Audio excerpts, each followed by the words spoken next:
We better get online because we have the King's Bishop raid coming in with a party of 23.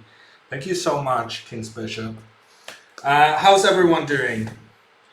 How much did you sleep last night? Because I slept for 9 hours, I feel like, and I'm still yawning like a crazy person at 7 p.m. But, oh, what are you gonna do? Hey, C Nation.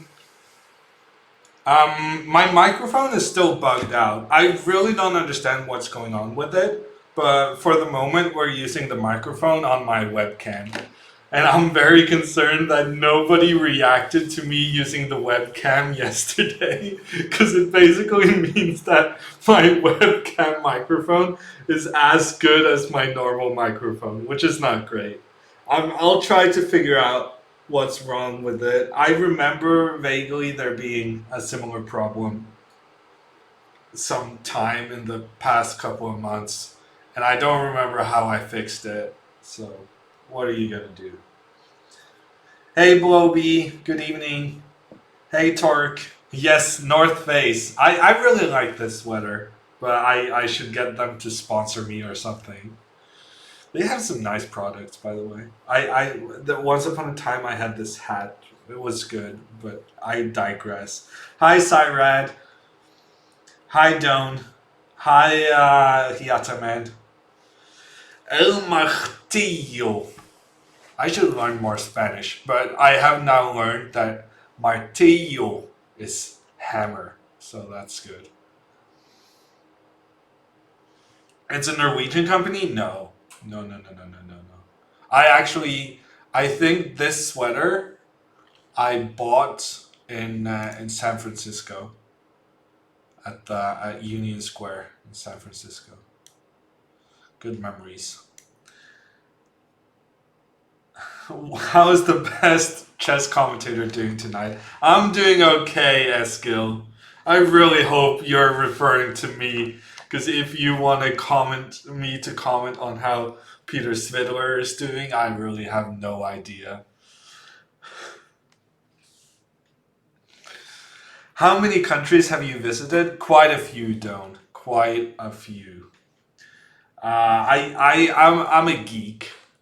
So there are times when I have better things to do, where I say, instead of doing this thing I should be doing, let me make a list of all the countries and cities I have visited. Um, so I think it's better than average and lower than people who say they have visited a lot of countries. My problem there is that I never travel outside of Europe, so it's pretty limited. Yeah, about 30, I would say, don't. Maybe a bit more. Okay, let's also play some chess. But actually, I really like whenever we have these discussions on countries. So, if you guys wanna, we can have some kind of a quiz. Which which country you have visited do you think is going to have the least amount of people, other people in chat, saying, I've been there as well? So, first you have to think of what kind of outskirt country have you been to which has not been visited by a lot of other people? And then chat will tell you whether or not your candidacy has any merit. Ivy Alex coming in with the 25 bits. Thank you so much.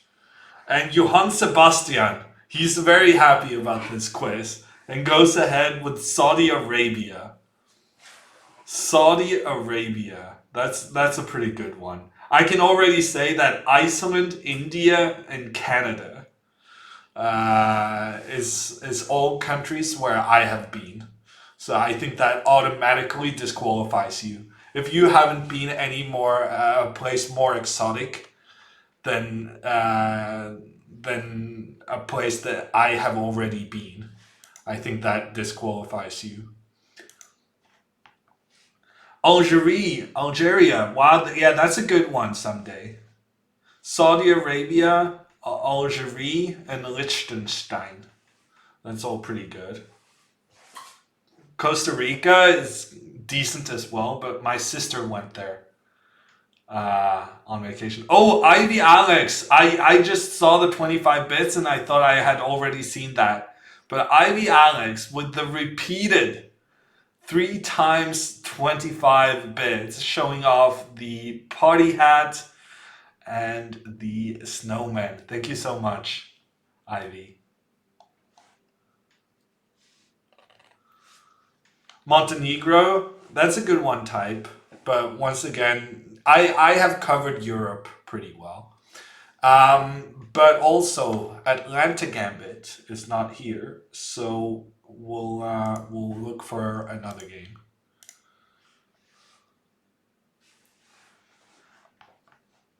Is it bad right now, Pizza Racer?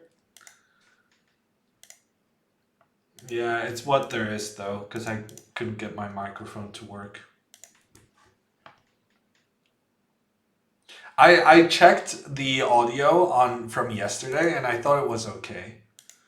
But I actually made the point earlier in my broadcast, Pizza Racer, that I was concerned with the amount of people who didn't think audio was bad yesterday. Because I had to, my normal microphone wasn't working. And no one really seemed to notice.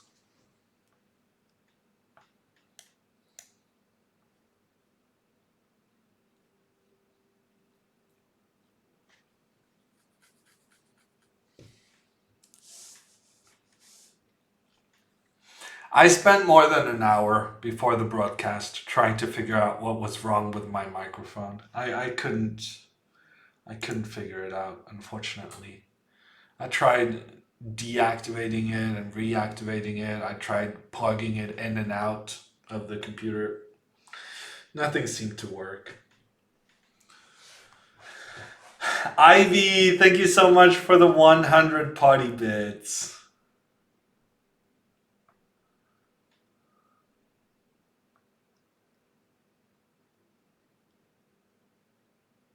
Ooh, Ghana is a good one. I've actually, Rainbuck, I've never been to Africa. I would like to go at some point.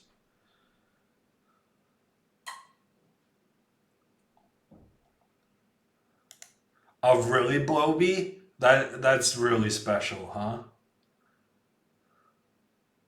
North Korea.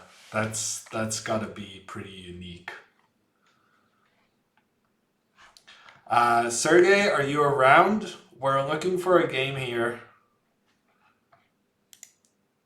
Norwegian chess giant. Hey, how are you doing?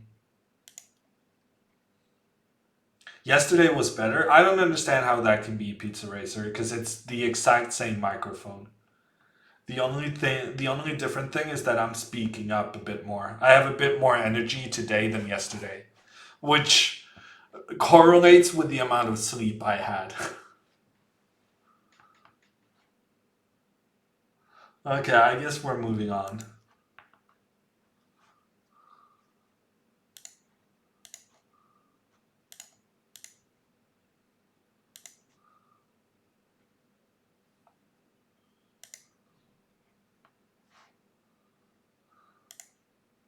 Ooh, there's a good one. Bhutan. Tell us, Lyle, what would you say is the most special thing about going to Bhutan? The only thing I know about that country is its location. Dirk, yes, Johann Sebastian and Jordan did do very well. Johann Sebastian was just in chat if you want to send him a greeting.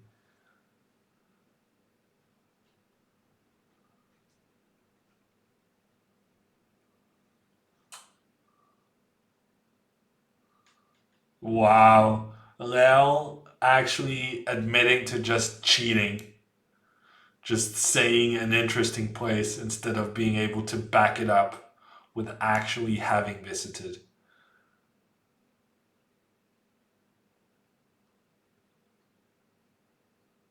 I'm very scared right now. A friend of mine once showed me or recommended that I play like this, but it just seems very scary. It's also a diverse city. I mean, yes, it's diverse in terms of there being a lot of different nationalities here.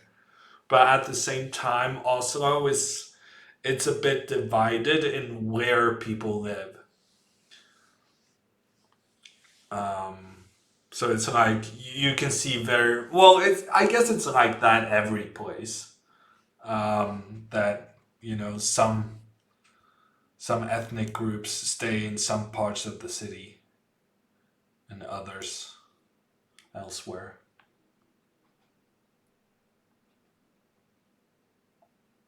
And Norder, thank you so much. Hey Erickson, how are you doing today? Are you ready to get your revenge?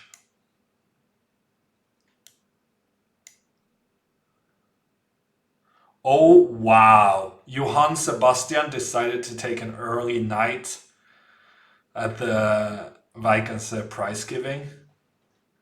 Wow. That's a shocker. What's your next tournament, Johann Sebastian? You're very close to 2600, right? Where are you gonna leap and become the fifth ever Norwegian to make that rating?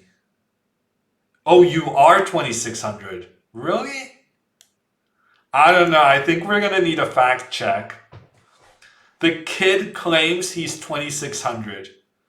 I don't, yeah, I don't trust him. He's a bit biased.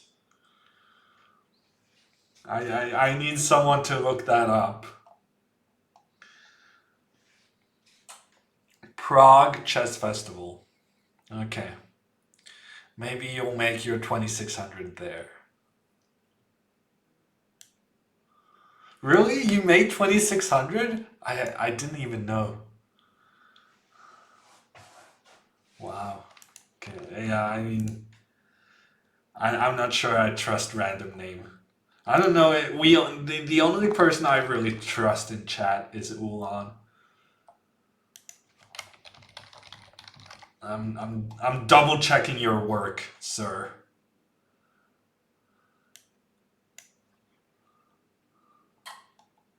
Oh, there's so many Christiansens. Oh, so many. I can't even find him. This is weird.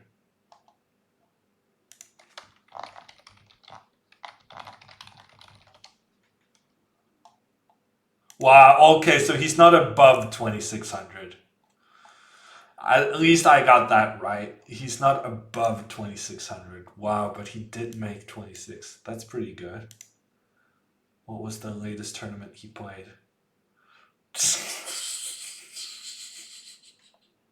He had to play the Norwegian second division league.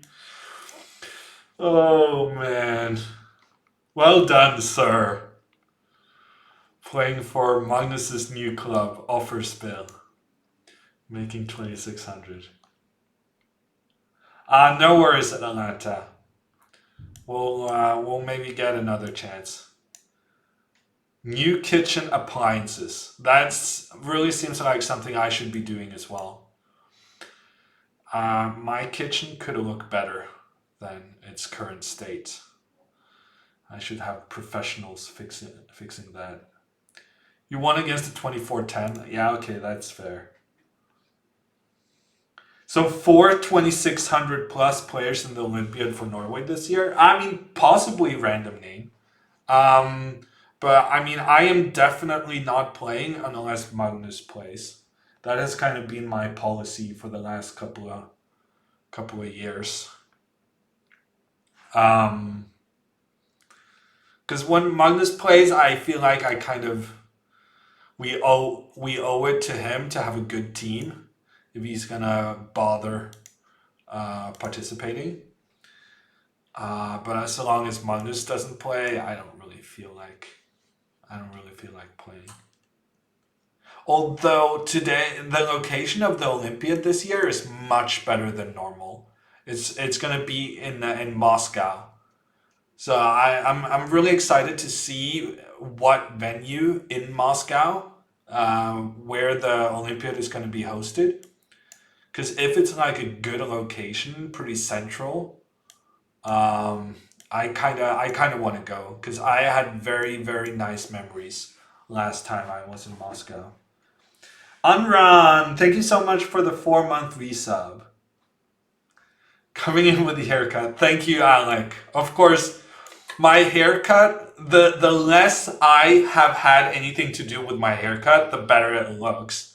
So I had a little bit of a tilt in which I cut my own hair, being unhappy about how it was creating challenges for me. Um, and then it wasn't looking that great. And now that a professional has looked at my, failure, it has been corrected and it's looking better than ever.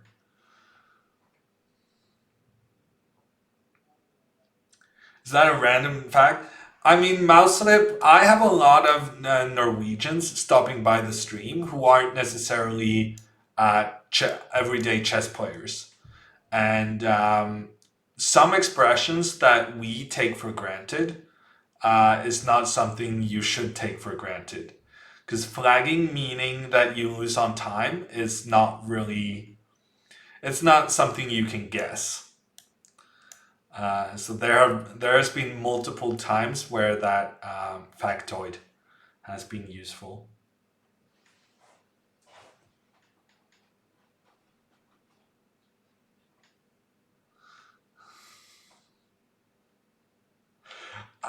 To be fair, Johann Sebastian, I started streaming at the end of 2018. Um, no, wait, at the end of 2017. So I actually gained rating points my first couple of years of streaming. Well, months. The first summer after I started streaming, I gained like 30 or 40 rating points. And since it has been a complete disaster, but I still had those months.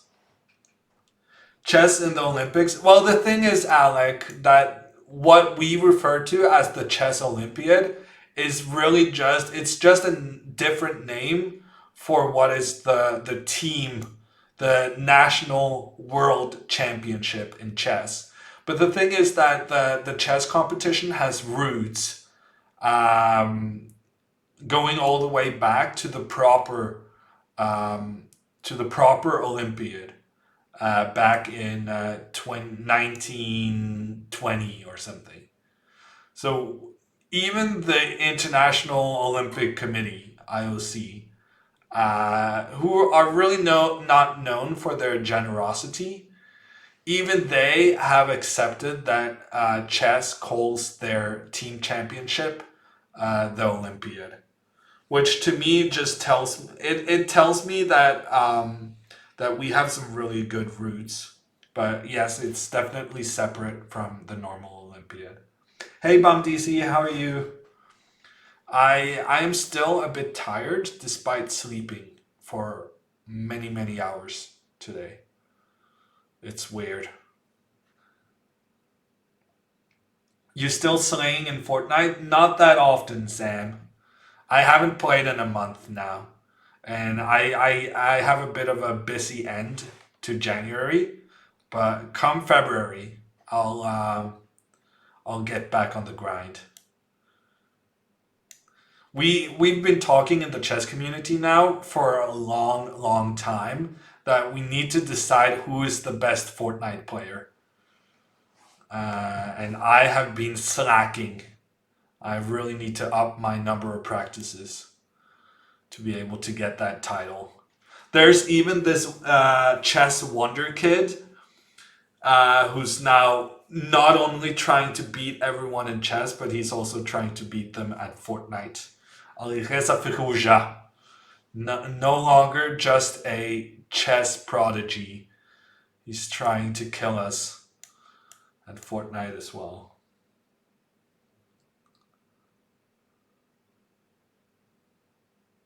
Do you get more motivated when seeing the us, by which he means the little Norwegian kids, start passing you on the rating list? I wish I was. I wish I was, Johann Sebastian.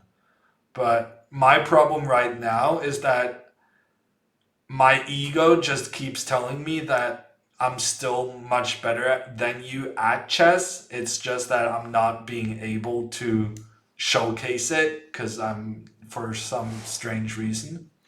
So I need to get to the point where I not only see your rating being higher than mine, I also need you to actually play much better than me. And then I'm hoping that either I will just resign, which it's not beyond what I'm capable of, or preferably I'll find the motivation to kick your ass again.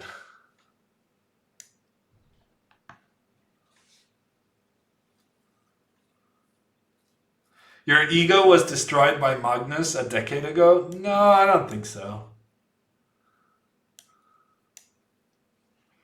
I was able to learn a lot from Magnus. So I think overall I benefited from his success. Haha, Hood Fresh, you would know. So are you guys going to decide who plays on which board? Well, I don't think that's too difficult. I think Aryan would get a pretty good board because he just makes draws all the time, and Johann Sebastian is pretty good at beating bad players.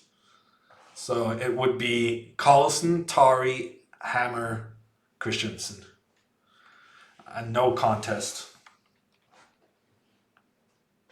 Magnus has taught me how to be an entitled crybaby. Ah, me too. Me too, pleb. That's why my stream is basically non-stop complaining. Make it a duo tournament? Yeah, I'm not I feel like that may defeat the purpose, Alec.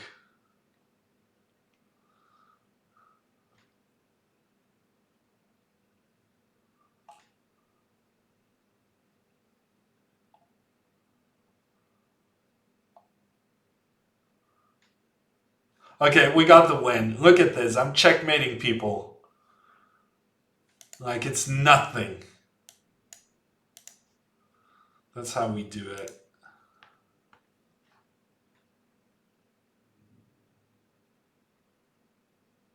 Paulie asks, how important is it for you to improve your game now that you're prioritizing to be a TV star? Well, to be fair, I have less kind of TV opportunities than I had at some point. I want to say like 2014 was the when chess on TV was at its biggest in Norway. My main problem, the reason I'm not prioritizing my chess is because I'm still sulking after having a series of bad results in 2016, which really kind of took away all my motivation.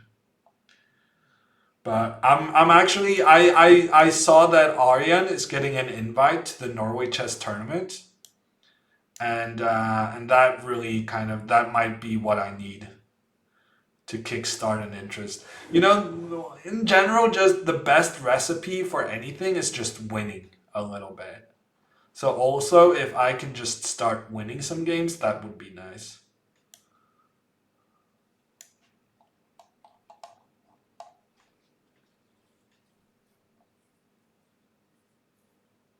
More fun playing Fortnite with friends. I completely agree, Alec. Did you follow Fabiano's games? I did, Bum DC. Yeah, he was in incredible form. He played so well. I was very impressed. Tilted for 4 years? Yeah, don't. It tilt is difficult to get out of. My next tournament is Kragere, Johan Sebastian. So I'll be playing this 9 round tournament in Norway in February in Kragere, and then I'm playing the Norwegian Championship. So I'm not really upping my schedule either. No Swedish league. No comments, sir. Johan Sebastian is on a competing team in the Swedish league. I have no comment for him on that fishing expedition. He thought he was being clever. He wasn't.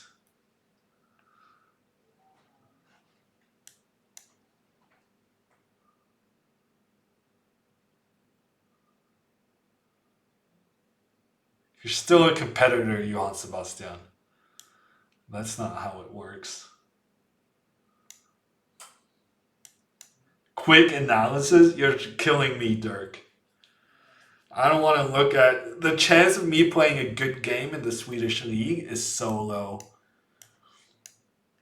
So low. And I don't want to spend time looking at me playing bad chess. Dave, chill with the 500 bits. Thank you so much, Dave. To what do we owe this pleasure?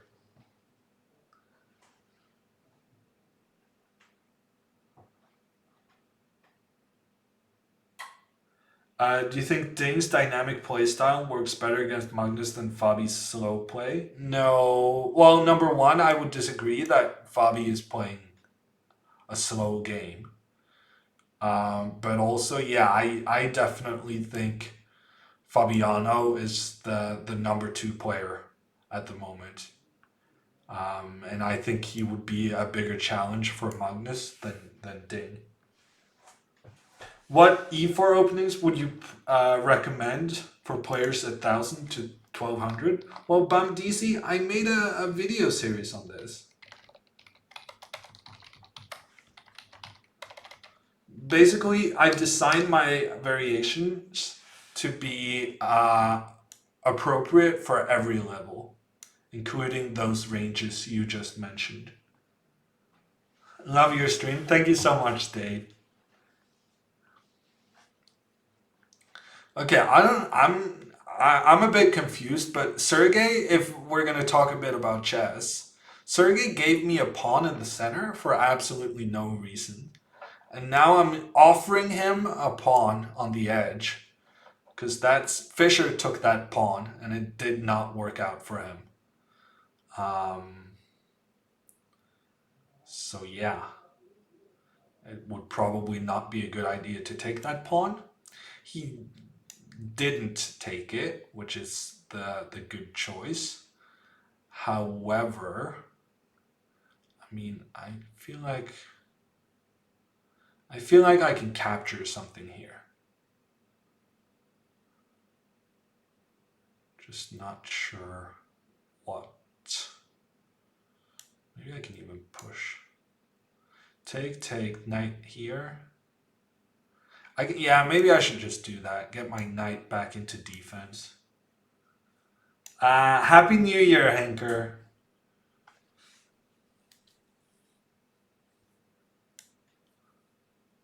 Okay, taking with a pawn was also a big mistake, in my opinion.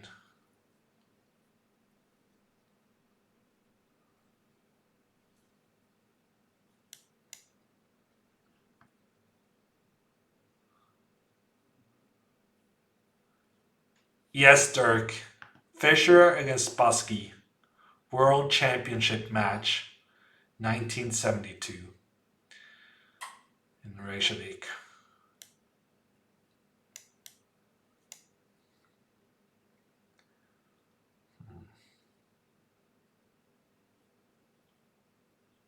I don't know why I'm hesitating here. I'm basically up so much free material. Hey, Axe. You're gonna have to live with being called Axe, I think. That's what happens when you have foreign usernames. Have you ever met someone calling themselves Nail? No, I have not. Just Giant. Do you think that would be appropriate? Honestly, Chess24 is the first website where I have managed to get like a cool username, like Hammer. Hammer is the kind of username that you're just never gonna get on any platform.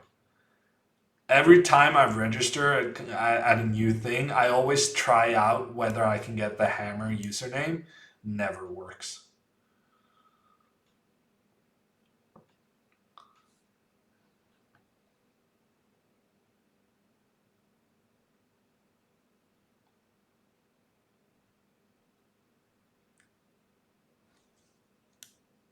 I'm not sure that's the spelling he had in mind, Hanker.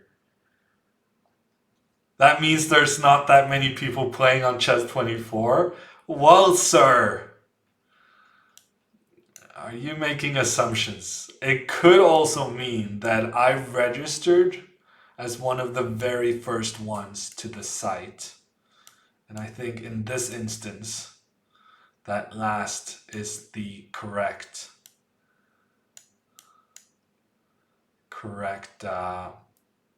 wow, I've really misplayed this, huh? I thought I'll be fine since I'm a pawn up. I'm letting him put his pieces on the light squares. I thought it doesn't really matter because I'm a pawn up. But yeah, I'm just not getting my pieces into the most amazing positions. Okay, and now I just tricked him. I feel a bit dirty, but sometimes one trick is enough.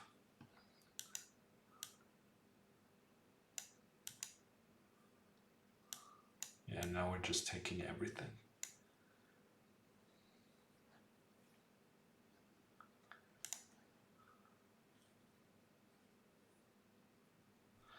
Random name, your logic thinking is not amazing. When you say that means there are not that many people playing on Chess24, then kind of how do you explain the guy named Jack getting the username named Jack? Someone's got to be there first. You can't really fault the guys being early to make judgments about the site as a whole. Yeah, good game, Sergey. When did you make this profile? I don't remember random name. It's so long ago, I don't even remember. But I know from the fact that I have the Hammer username, I must have been incredibly early. It must have been like the first 5 days. Jim Peter, no, I'm no longer streaming on chess.com. I made some comments on it. If you check the link in chat.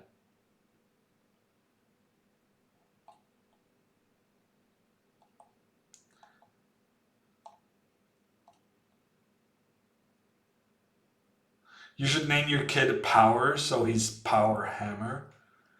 Do you think Power would be accepted as a first name in Norway? I have my doubts. Yuka, hi, how are you?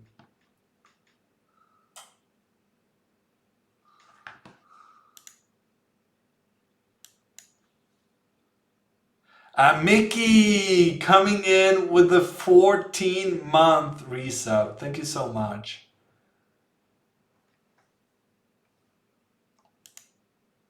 Max Power. Oh, that's very good.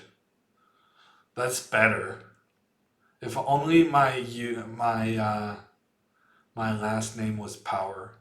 I guess Max Hammer also has Max anything really sounds pretty good. Max is a strong name.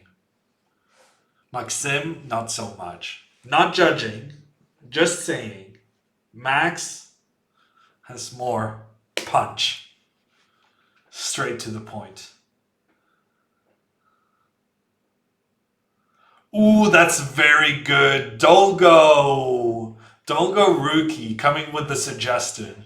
Thor's hammer. My kid should be named Thor's. That probably would be accepted in Norway. Jackhammer is also a good one.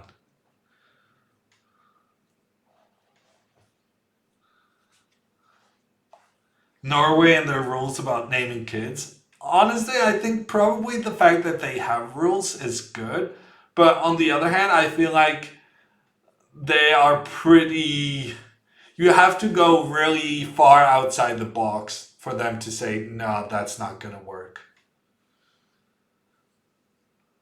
I think northwest, that's gonna be no problem. But they actually named their kid North, right? It's not just me making that up.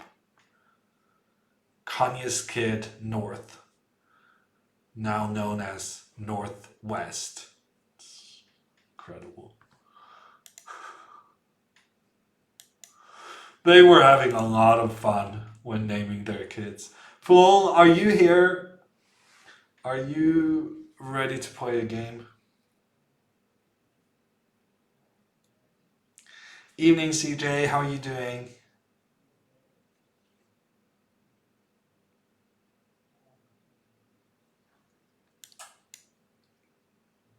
Gondolias, you're kidding me, right?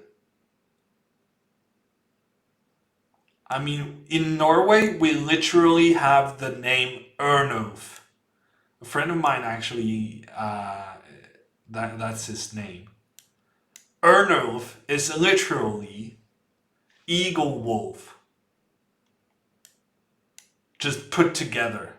Norway would never ban calling your kids animal names because like it's our tradition. Nature is what we've got. Naming our kids after animals, it's our way of giving them strong names because wild animals are strong.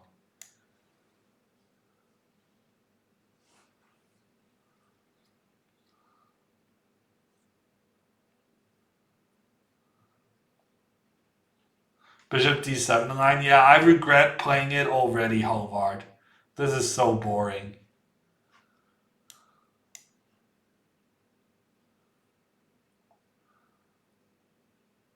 How many hammers do you know? Hammer is a pretty normal name, I feel.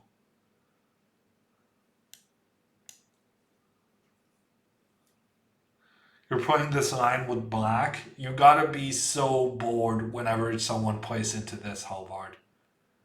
No? I played this so much with white, so I may be biased, but I feel like this is so comfortable for white.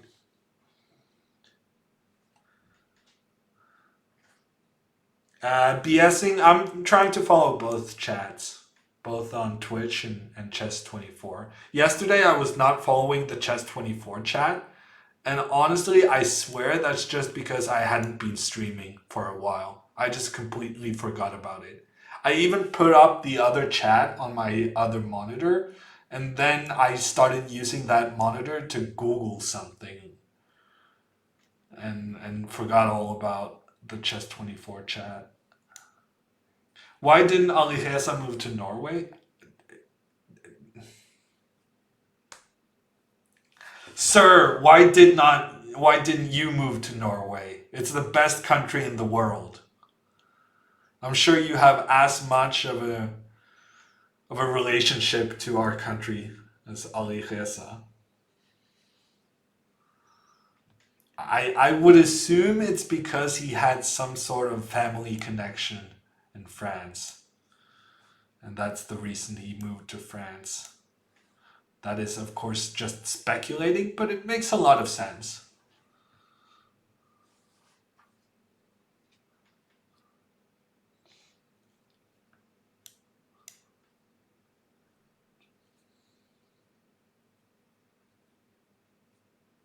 too cold for him. Actually, Ataradov, we need to talk about the weather in Norway because Oslo has not had snow for this entire winter, basically. There has been more snow in New York than in Oslo. I don't think I'm even kidding.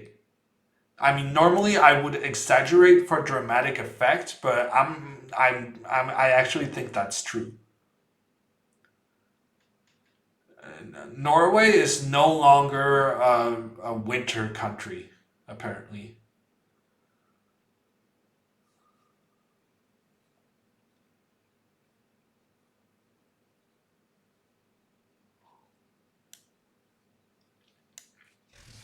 Where's the nicest place in Norway? It's Lofoten, Mauslip. You can Google it. But most places in Norway are best during summer. But that's not just because of temperature, it's also because of the light. Norway has pretty high depression rates, and a Canadian friend of mine is pretty sure it's all about the sunlight or lack thereof during the winter. Past Pawn coming in with a 20-month resub. Thank you so much, Past Pawn. New haircut? Yes. I got my haircut yesterday. It needed to be done. Now it's a bit short. In a couple of weeks, it's going to be normal. And in a couple of months, it's going to be long. It's the cycle of life. Many mosquitoes? Yeah, there's a few.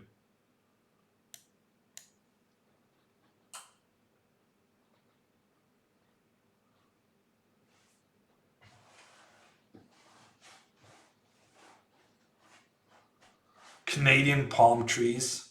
But didn't you get the entire point of my rambling, Alec? Canada now has more snow than Norway. Norway are going to get the palm trees. Canada is going to get stuck in some dystopian polar tundra.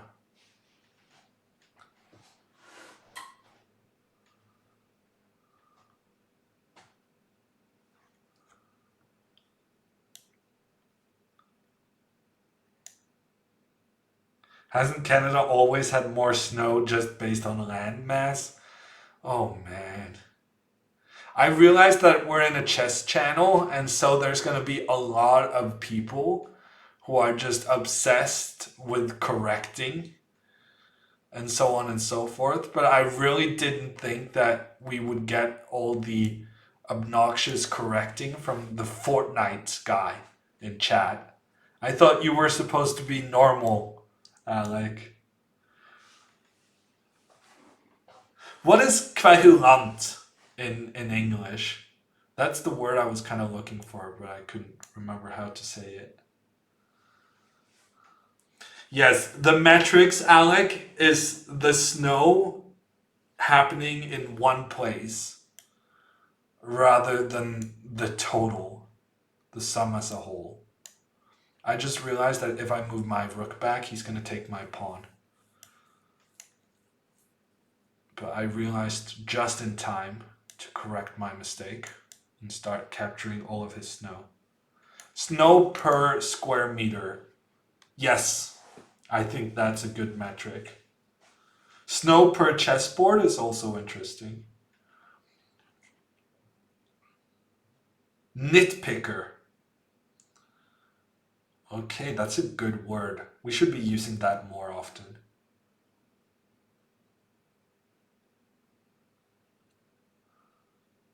CJ, thank you so much for the 5-month resub.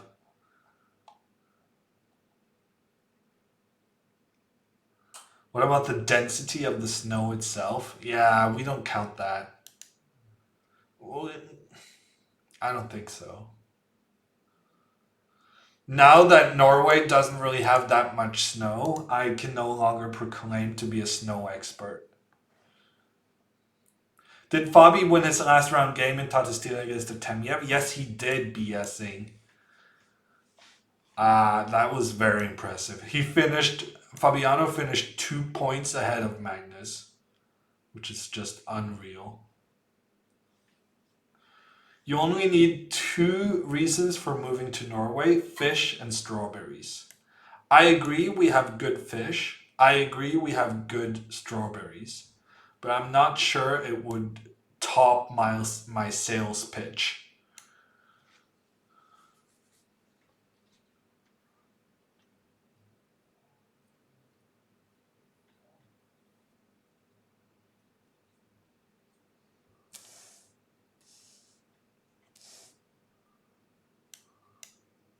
When are the candidates? Wow, look at Alec knowing everything about the chess tournament circuit. The candidates start, I think, March 15th. And it's going to go for 3 weeks. And Fabiano is looking really, really strong.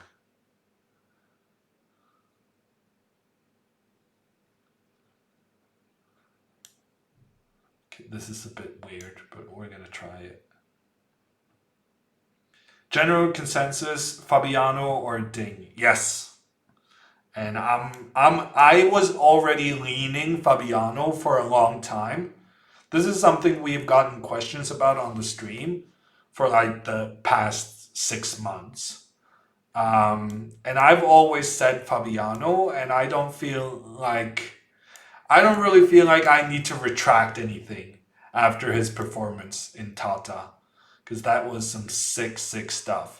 But I do wanna bring your attention to the fact that last time, when he did qualify to the World Championship match, 2 years ago in 2018, he had a horrible performance in that same Baikonset Tata Steel tournament. And he still won. And he still qualified. So I guess we shouldn't really care too much about the result of any other tournament than the one that really counts. Because he's proven in the past that he can win the candidates even with a bad premiere or bad tournament leading up to the important one. But that being said, he was just so impressive. What do you think of Rajabov's chances in the candidates? Do you mean his chances of making 14 draws or his chances of actually qualifying? Those are 2 very different categories. I want to see Fabiano again and it not to end in tiebreaks. Yeah, I mean, that could be interesting, CJ. The reason I'm a bit concerned about it being Fabiano is because I think Fabiano would legitimately have very good chances. Well, I say very good chances, but he would have a decent shot at beating Magnus in the World Championship. I thought Magnus was very unimpressive against Fabiano last time. But on the other hand, he got rid of Fabiano and then went on an absolute rampage. So maybe, I don't know, maybe he was just in bad shape for that one match. Oh, 14 draws. That's mean? Oh, no, it's not mean. Have you seen Rajabov play chess? That's not mean.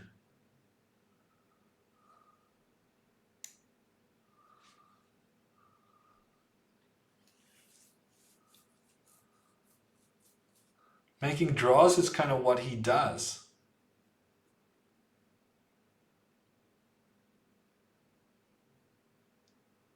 Okay, I'm going to try something weird.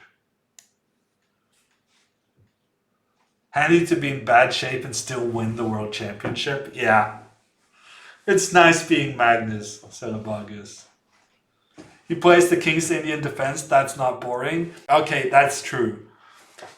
The funny thing about Rajabov is that his openings with white are the most boring stuff you can ever imagine. And then you look at his black repertoire, and it's like, what have you done with Rajabov, and who is this, and what have you done with Rajabov? Um, he's really a weird example of just having. He's aggressive with the black pieces instead of the white pieces, which is just strange. But also in the candidates, he's gonna play the Queen's Gambit declined BSing. I'm actually willing to take bets on that. Is Rajabov gonna play the opening that maximizes his chances of making 14 draws? Yes. Yes, he is. Feel free to clip this, and then we'll bring it back in 3 months, and we'll talk about how I was right and you were wrong. That's checkmate.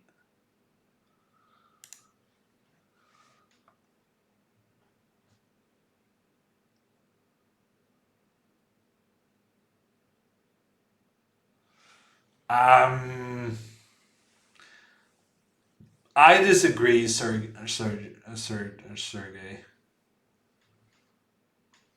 I don't really have a lot of faith in Nepomniachtchi. He's amazing when he's on form, but he's it's not very often he manages to show his best, especially when the occasion is big. And for such a moody player, I feel like qualifying to a world championship match is not gonna it's not gonna work.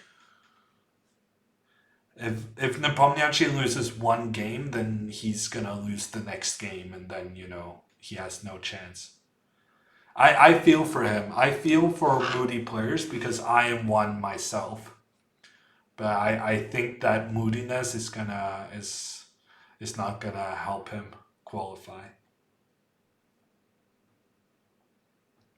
Hammer is not happy with boring openings tonight. I mean, I'm happy when I'm playing the game below B, but if I'm gonna be watching other people play chess, I would like it to be a bit more entertaining. Do you think Nakamura will be back in top 10 classical?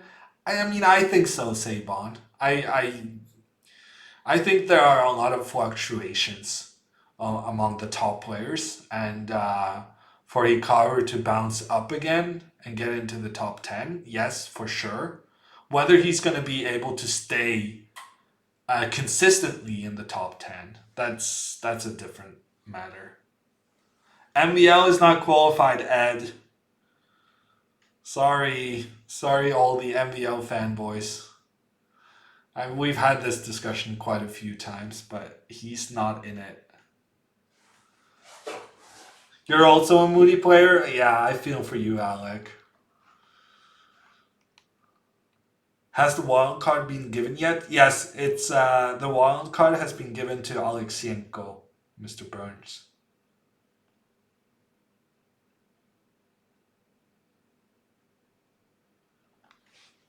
Yesterday, Corona was not impressive. Yeah, but I think just yeah, I don't think he cared that much about some internet games.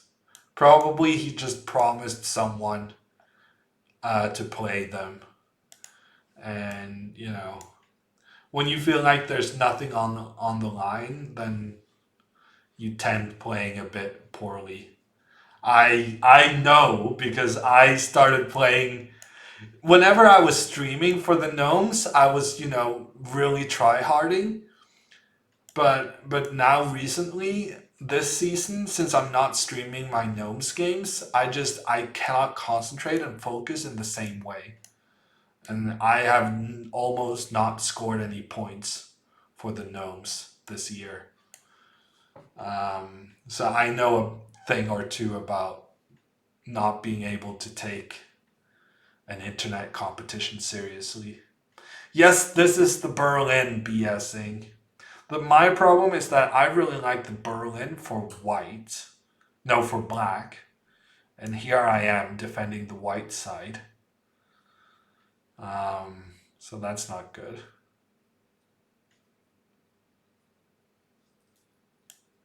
We'll just develop.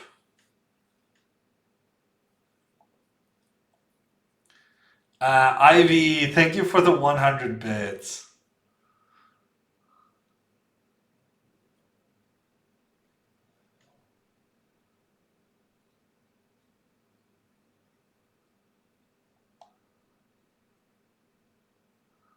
Oh man, Alec, if I had seen that comment earlier, I so would have beaten this guy with a bomb cloud. My inability to read chat finally proving to be a financial liability. Defending the white side. Yes, Twitch Railbird. That's that's how great I think the Berlin is. It needs to be defended from the white side. Whatever. I might go crazy. Is it true Svidler is Alexenko's trainer? I don't know if he's the trainer, but I know it's true that Alexenko is Svidler's opening helper. And the fact that they have worked together in the past makes it pretty likely that they would want to work together now when Alexenko gets this unique opportunity. So I don't know if it's true that Svidler has been Alexenko's trainer in the past, but for them to have a working relationship for this tournament makes a lot of sense.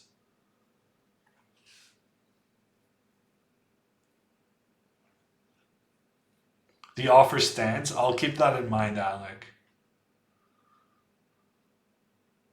I'm so glad this fell out of fashion at top level. It did not, though, Nisha.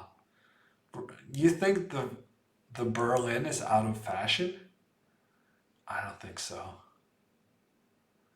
I think just there were a couple of white guys playing some incredibly boring stuff, which made black go sick of it for a little while. But it's gonna be back. I'm sure of it. You're never gonna play the Berlin from either side. Oh man. Is my Twitch chat filled with people not understanding the intricacies of the Berlin opening?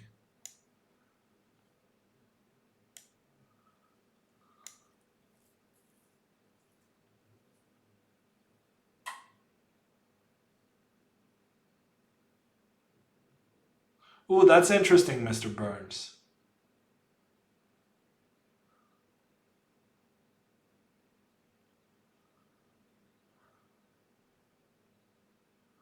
Okay, I kind of regret this move. The entire point of the Berlin is trying to put your pawns on the light squares on the king side. And I did not do that. Shame on me. It's a test of your understanding of chess. I would normally agree with you, Mr. Sabon, but at the same time, I get outplayed on the white side every single time. For some reason, the Berlin as an opening, I can only play with the black pieces. And every time I try to use my knowledge of the opening to play white, it just doesn't work for me. And it's kind of weird. Lacey Shark, thank you so much for the compliments. I'm pretty fond of Bergen. It's my birthplace. But I wasn't really experiencing the city this time. Oh man, yeah, this is not good. Oh man, this is not good. I hate my position. His king is more active. His rook is more active. He's attacking all of my weak pawns. If I play a4, he's going to play d3, and it's going to be a disaster.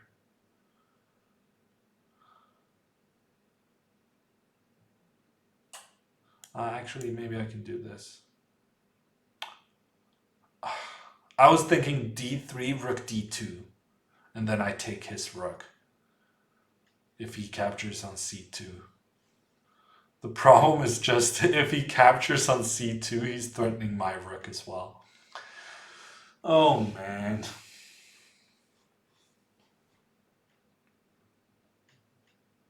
Yeah, but Mr. Sabon, I even went into this opening saying that I was trying to defend it with the white pieces. I don't think anyone can claim I was trying too hard to win. Do you think the King's Indian will grow in popularity at some point? I don't know, Ed. I thought it was pretty popular nowadays. Is it not?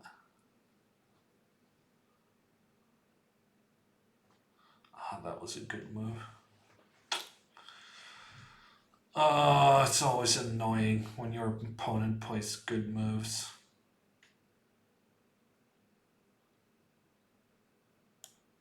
It's a bit of a gamble, but... Can my king even make it?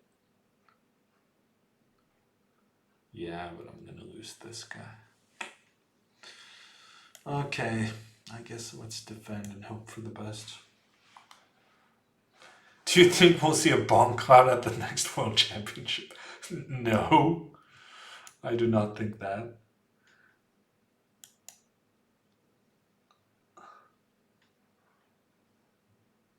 It's only been like 3 hours of sunlight in Bergen in 2020. Well, then I guess I didn't really miss out on not going outside. That sounds fair.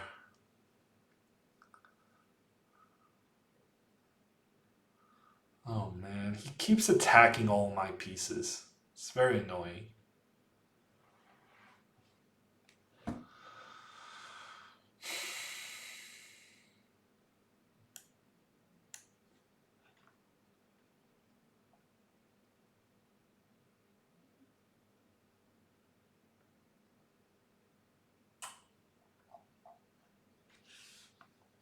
He's attacking my rook.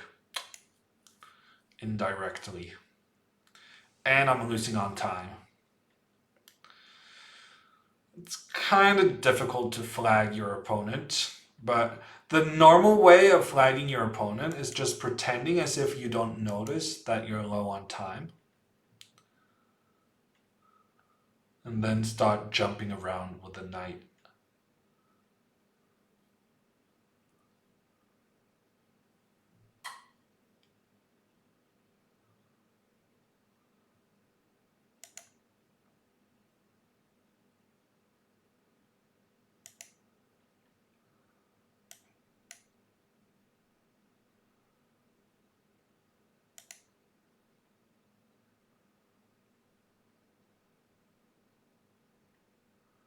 Spending so much time. You missed a win? I find that very hard to believe.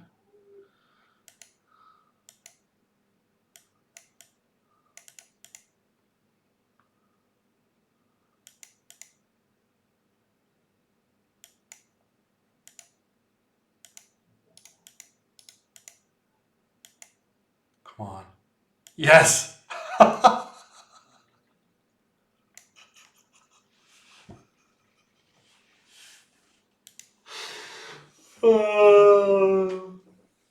People's unwillingness to move backwards with their pieces is so strange.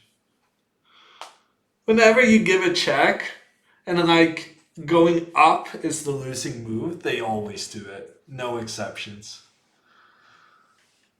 I had knight c3. Okay, that's not good.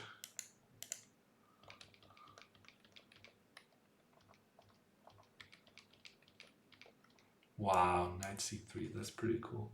Wait, no, because here it's checkmate. I don't understand. Knight c3? Sir, you are making things up.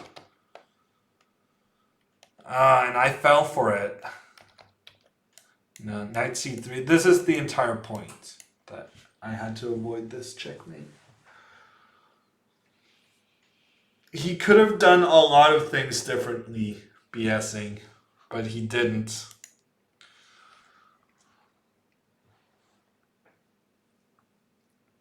Yeah, Mind Rush. Don't. I mean, if you're gonna come into chat and tell me that I made a blunder, you better be pretty sure that your move is not getting checkmated into. Because I actually did see that opportunity. Okay, let's see if this will be accepted by Mr. Alec TV.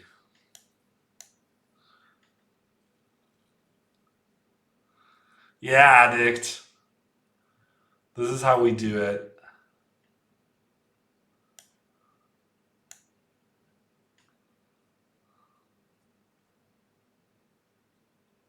Yes, time goes slower if you pretend you can't see the clock. It's just facts.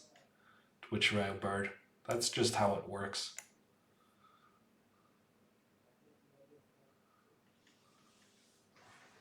Bomb Cloud better with e6. I'm not sure e6 is an acceptable way of playing the Bomb Cloud. Can we get a jury decision?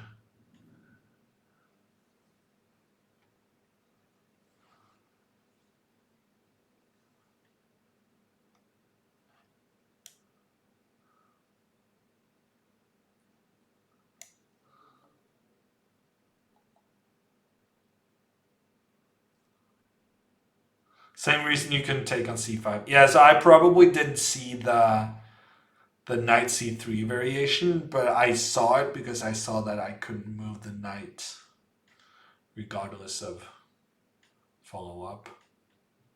I'm not really a big fan of my position right now. Go figure.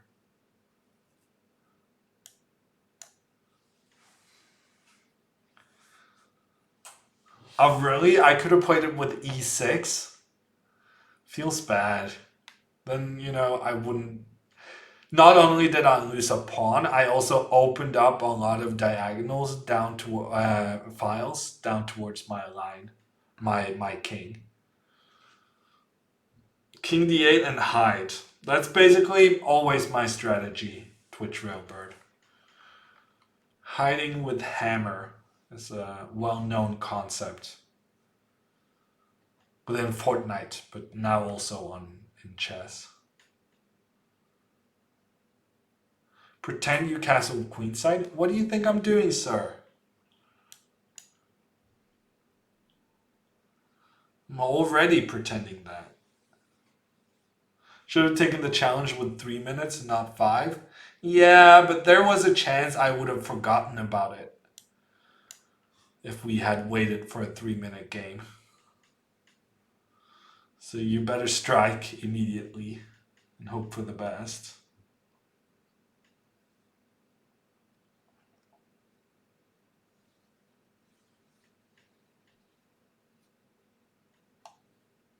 Did you check out the Gelfand book?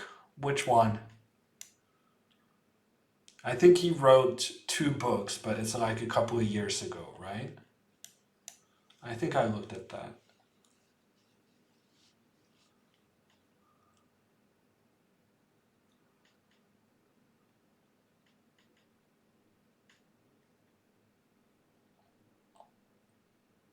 Positional decision making in chess. Yeah, I've seen that one, Mr. Sabon. I don't really remember much. I guess it didn't make a lasting impression.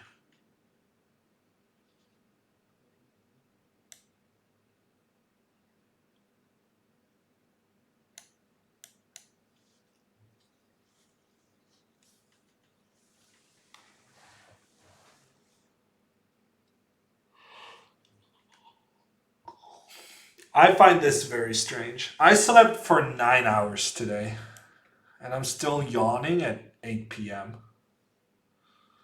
Shouldn't be possible.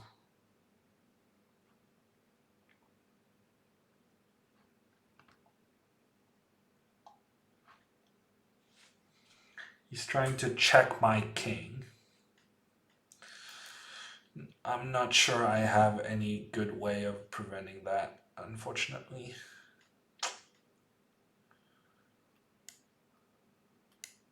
Yeah, this is pretty bad. Oh, this is very, very bad. Okay, we're gonna have to go with the queen back into defense. Of course it is, Alec. What do you think of me? Why do you think my king is in the middle and I'm down a pawn for nothing?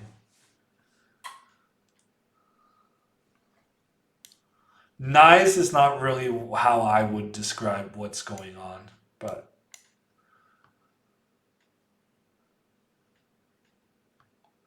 I agree with Hallward. I should have taken the challenge with 3 minutes on the clock. This is not looking amazing. Although if I manage to get rid of the rooks, I have some chances. Basically, I'm just trying not to get checkmated and then win on time. But on the other hand, that's my strategy in every game.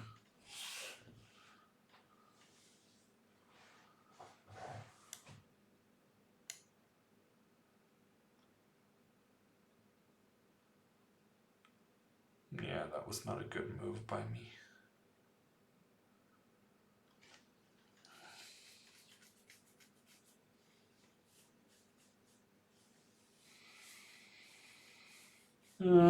It's not a great situation. Let's just run with the king.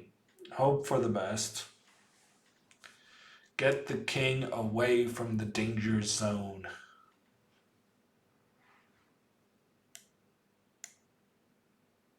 Have you been playing a lot of chess lately, Alec?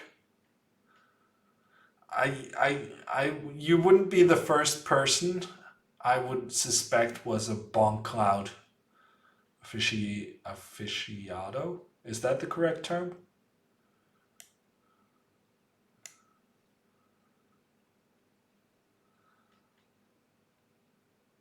Oh, look at this. My rook is entering the game.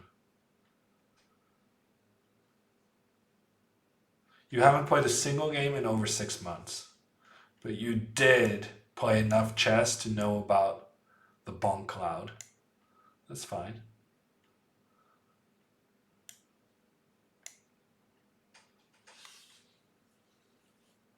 Okay, my position is beginning to look more okay. It's not okay just yet, but it's more okay than it was, which doesn't really say much.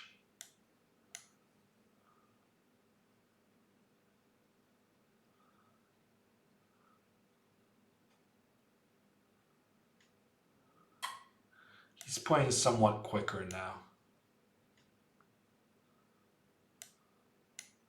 Come on, let's get those queens off the board. Be kind to me. Let's get rid of them.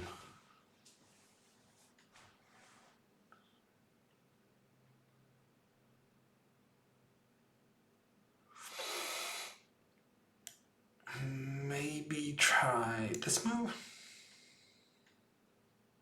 Wow, he got rid of the queens voluntarily.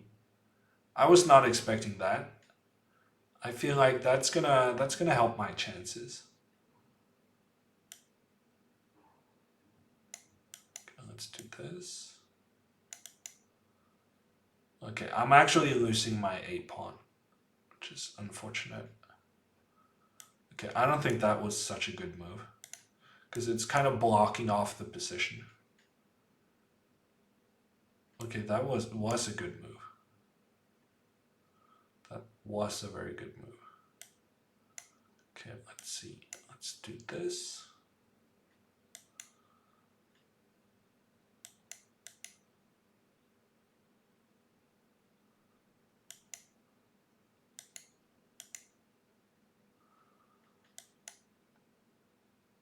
I think Mr. Alex TV. The bomb cloud is victorious for Reddit, for all the trolls out there. In your honor, I dedicate this win. I was about to win it on the board as well, in my defense. I'm getting either this pawn or this pawn. And his pawns are blockaded. He's not getting a new queen this game.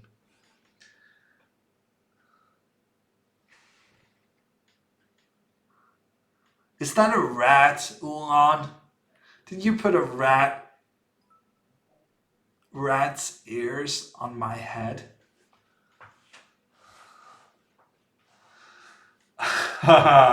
We'll see, Alec. Thank you for the 100 bits.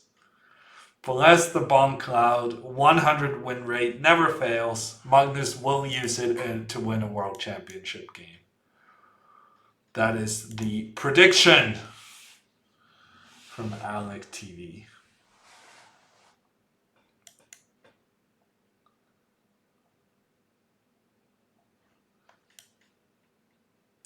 Hey Catalonia, how are you doing?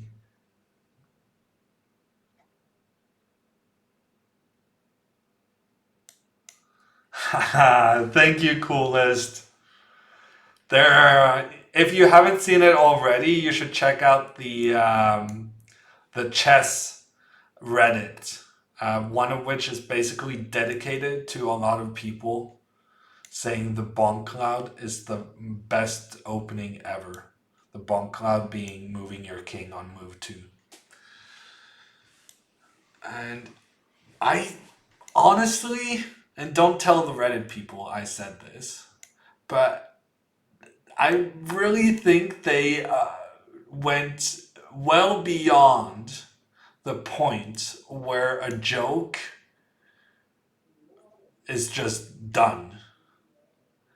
It baffles me that they still think it's funny, but what are we gonna do? Weird people on the internet.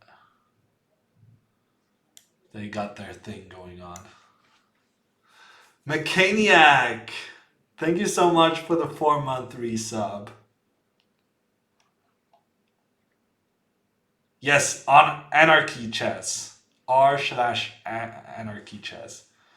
Yeah, the chess subreddit is horrible, Hoodfresh. I posted there once. I'm never doing that again. No one cares about chess there. That's my main objection.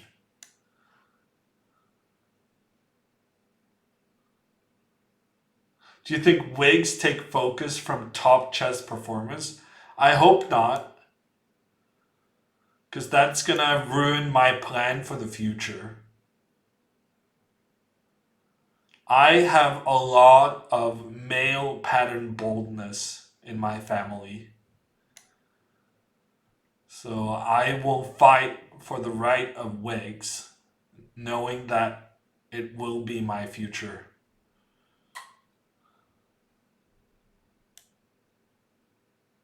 Okay, I'm definitely sacrificing this knight, but I haven't really decided how I'm sacrificing it.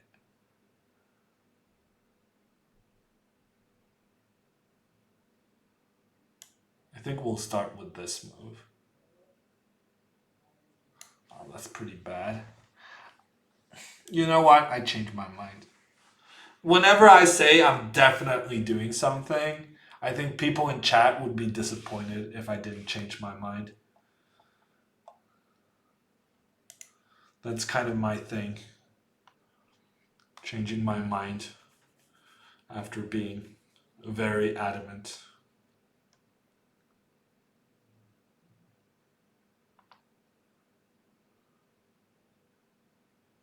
Oh, Mr. Sabon corrected himself from wigs to wags, which are two very different topics.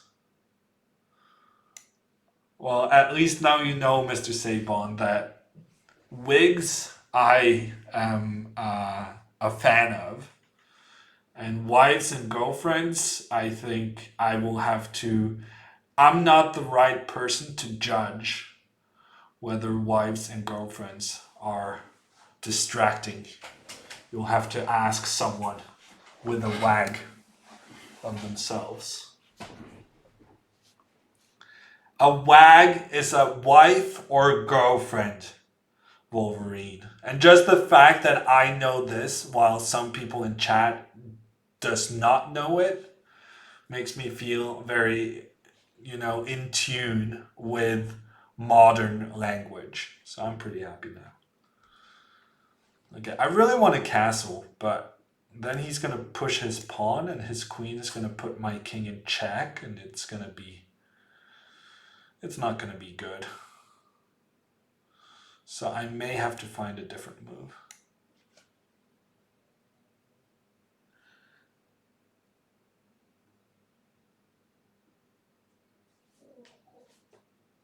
Never heard of it. Wow. It's true what they say, huh? Chess Twitter is so old.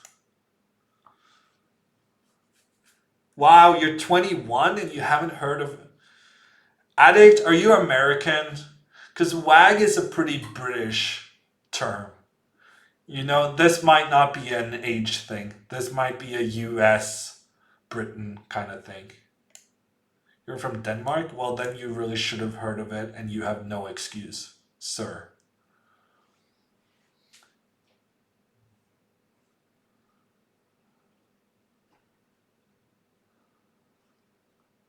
Should you go for creativity every game or play to win? Why can't you play for win while being creative?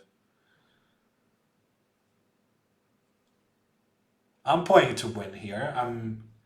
Well, the thing is that creative is very often a what's it called? A when you say something but it really means something else. It's a man. I feel like my English is just deteriorated massively the last couple of months. And I have no explanation why. Misnomer? No, that's not the one I was looking for. It's more like, yeah. Well, I guess we're gonna have to go with misnomer. Euphemism! Thank you! Noah, to the rescue! Oh, time? Yeah. Well, my time is low because my position has been bad for an extended period of time.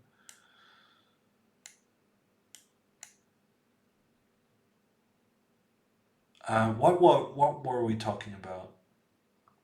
Euphemism of what? I forgot the topic. I'm quite concerned about my head, whether or not it's working. Rook F1, oof. Well, I mean it was not my first choice, Twitch Railbird, but it is the move I went for.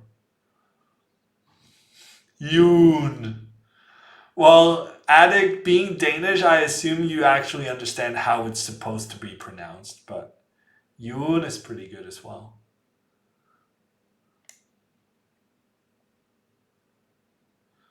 Yeah, time is still an issue.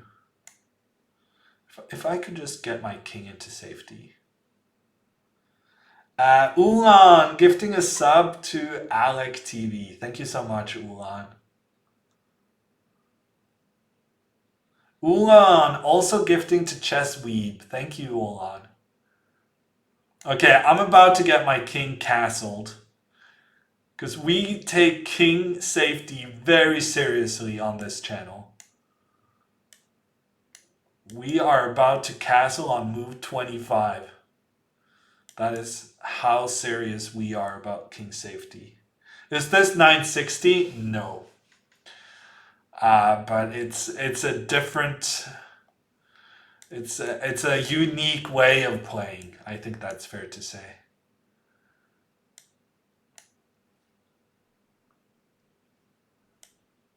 Oh, that's not good.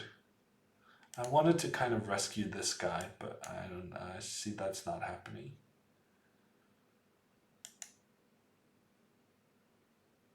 I'm gonna get flagged. I am gonna lose this game on time. It's kind of a weird move, but he got me thinking, so it paid off for him.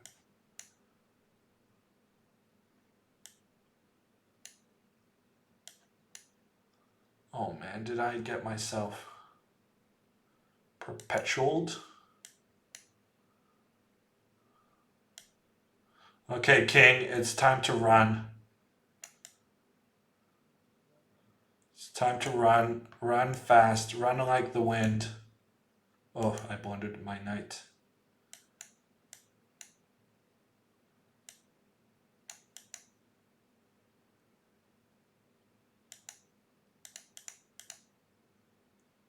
Wow, he exchanged. Was not expecting that.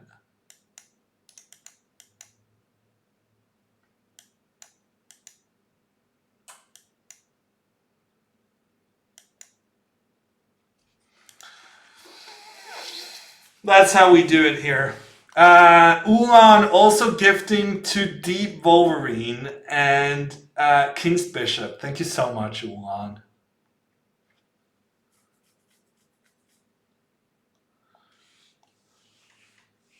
Are you playing your bullet openings again? No. I'm just playing some stuff. We're just winning. Out here winning. Ulan gifting another sub to Van Druel. Van Druel. See, we had it under time, dude. Ihre Duldheit. We had it under control. I was never concerned. Not at all. Never concerned. That's the closest you've ever gotten. Yeah, no, that was closer than what I like, but we got there in the end. +1 rating? Yeah, I'm all about that +1. Railbird. All about the +1.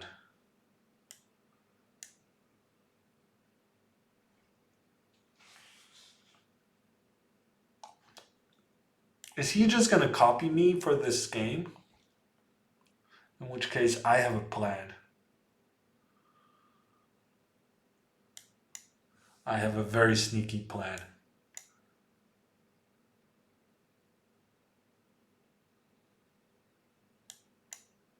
I really didn't think that was going to work, but what do you know? I did think he was going to feel like I was up to no good when I pointed my bishop against his king. But no, my man had a plan, and he was not going off script for anything.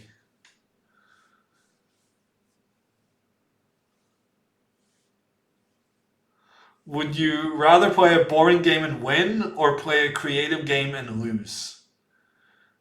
Tulkan, is this your first time on my stream? Because judging from your question, you've never been here before. I live and breathe boring. It's what I do.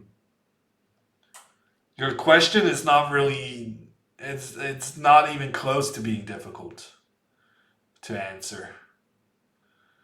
I will take a boring win any day.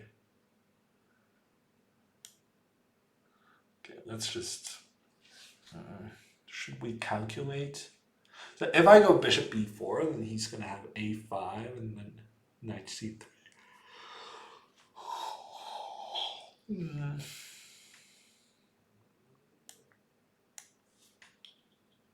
A win is a win is a win. Yes. It's competitive 101.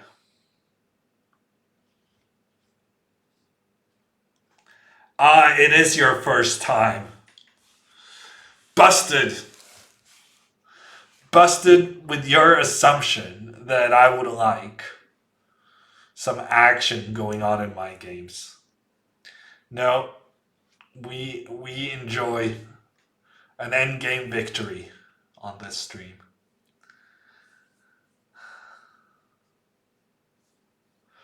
But I find it very fun that we can identify who's here for the first time based on their descriptions or their assumptions.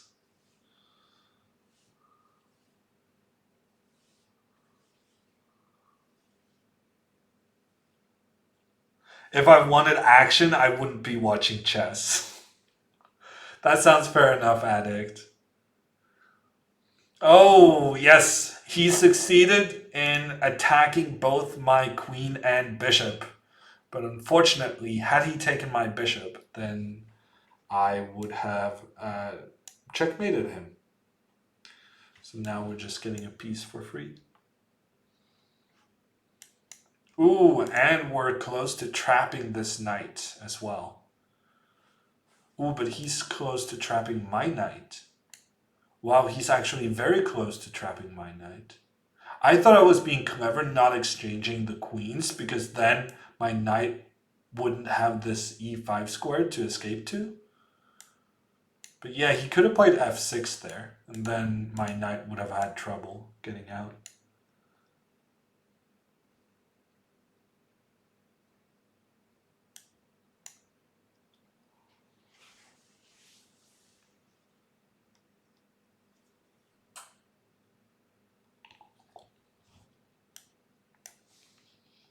No worries, Tulkan. I didn't mean anything when calling it an assumption. But you were comparing a win with a draw. So it felt as though I think anyone would have expected me to answer something other than what I said. Let's put it like that.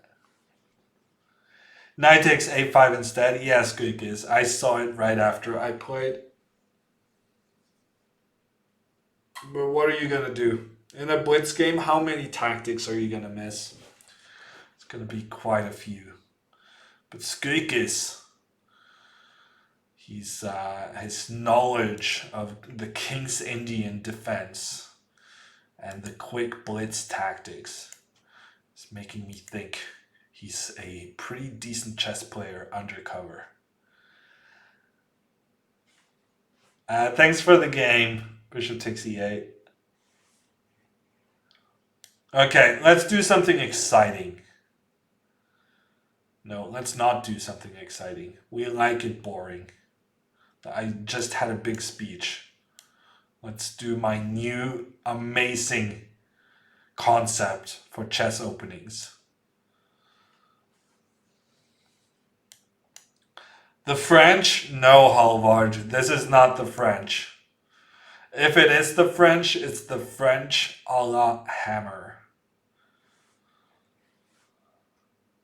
This is awful. I mean, Mario, I have beaten a lot of very good players with this now.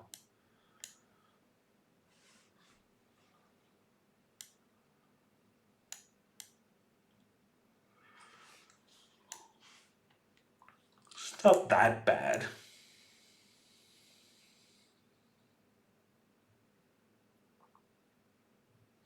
Is this how you're going to grind your way to 3,000? I'm not going to get to 3,000, Twitch Railbird. I've been there before a couple of times. And basically, the way it works is that I play the Banter Blitz Cup and I gain like 100, 150 rating points. And then I go play against people in chat and I lose like 200 rating points in a day. So I'm not going to get to 3,000. I'm going to stay at about 2,950. That's speaking from experience. Tactics Frenzy is only on iOS. Yes, Sleepy Mario, but they're working on an Android version. And if you register now, you can... if you pre-register now, you can get, I don't know, I think a discount or something. Let me go on the website.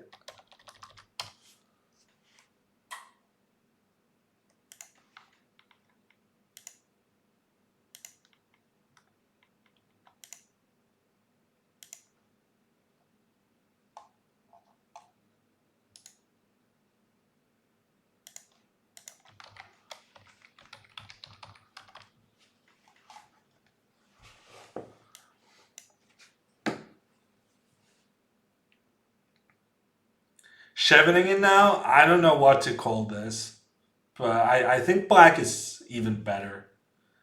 Capelito. I think Atlanta Gambit made a mistake taking back in the center with the knight.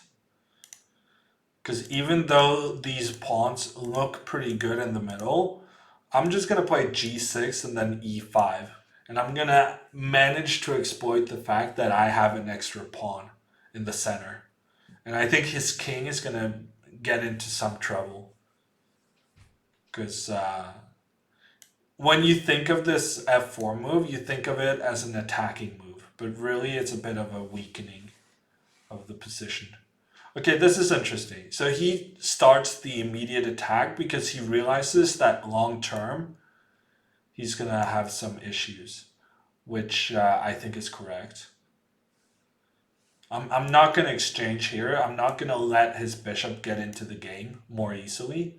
And I want to keep this pawn on f4 as a potential attacking target in the future. If he now takes on d6, I'm going to play g6.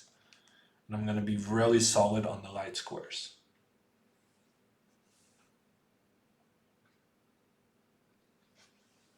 Yeah, Addict. I think the World Championship match, even though it ended up in all draws, I thought it was the most exciting match in quite some time. There was a lot going on under the surface, especially in the games where Magnus was black. The white games were Magnus's white games were incredibly boring. It was one of my main disappointments of the entire match that Magnus just didn't seem prepared for the white pieces. And I realized getting a good opening with white is very difficult, but even so, I was disappointed.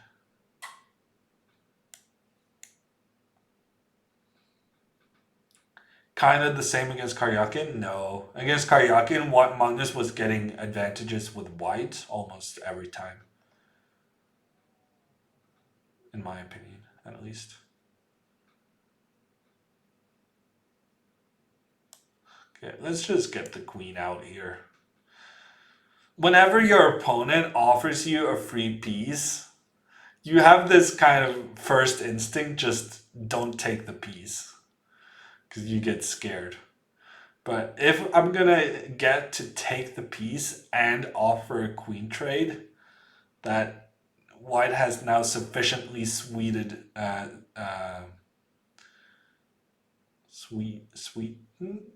the deal. So much so I'm gonna take it.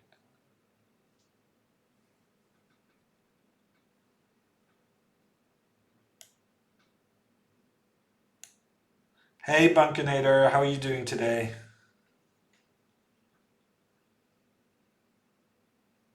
Will TV2 send the candidates? This is an interesting question because it's something we've discussed a bit the last couple of days. And I suggested to TV2 that if we could get Magnus. Oh, actually, I'm not supposed to say this out loud. Never mind. Maybe. The answer to your question is maybe. We're looking into the possibility. I think I already revealed too much. Leaked. Yeah, big leaked.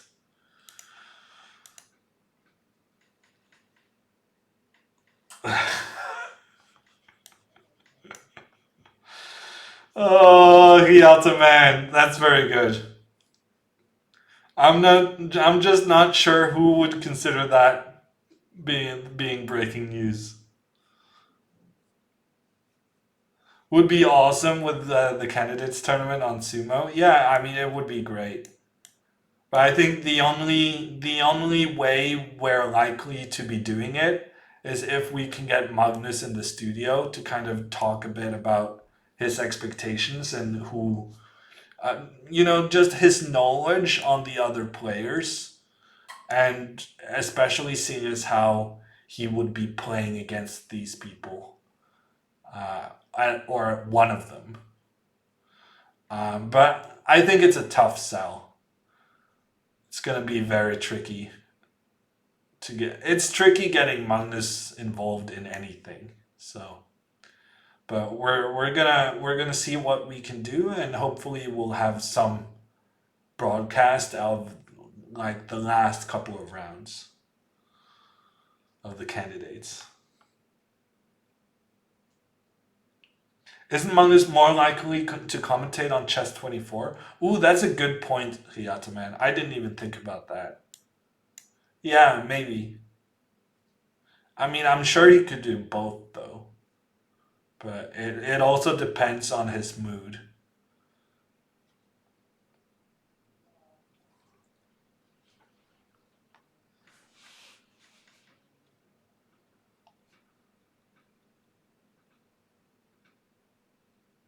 Hammer, the place to be for news about the not yet news. That's pretty good, Bunkinator.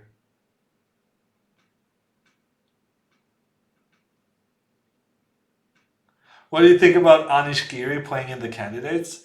I think he's. I think Ding and Fabiano are by far the biggest favorites. But if not one of them, I would say Anish is one of the interesting names on the list.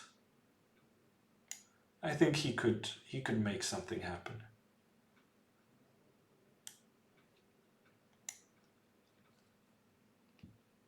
Hey Zoe, I've been away for some time.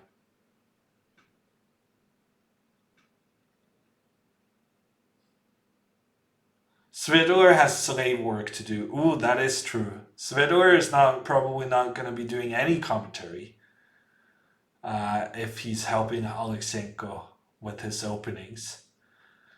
And Grishchuk is playing in the candidates. So that leaves Jan. Jan is actually going to have to bring in Radio Jan as his co-commentator. That should be interesting.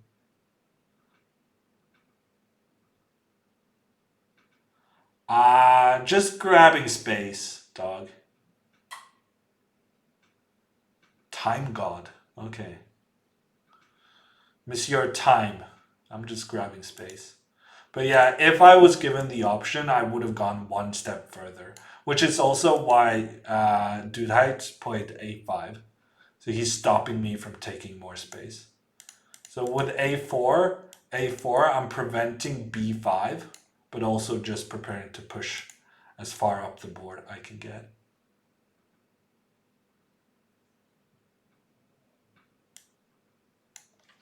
I'm fairly sure Magnus would beat Geary in a world championship match, says Wolverine. I agree. I think that would be a very good pairing for Magnus. Okay, we're about to sacrifice our queen. Because that's how we roll.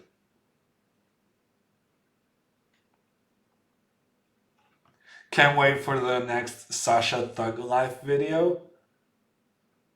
Oh yeah, because the last one was not candidates, right?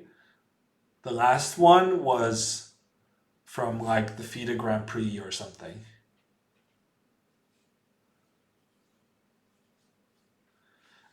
Last candidates tournament was Grishchuk doing commentary with Svidler, or was that the world championship match?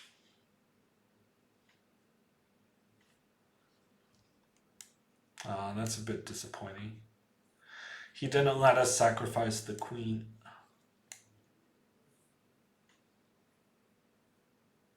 That was world championship. Okay. Fair enough.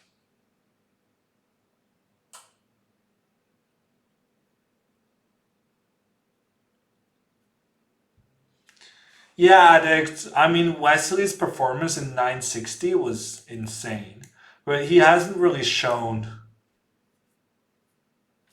He hasn't really shown anything like it since, though.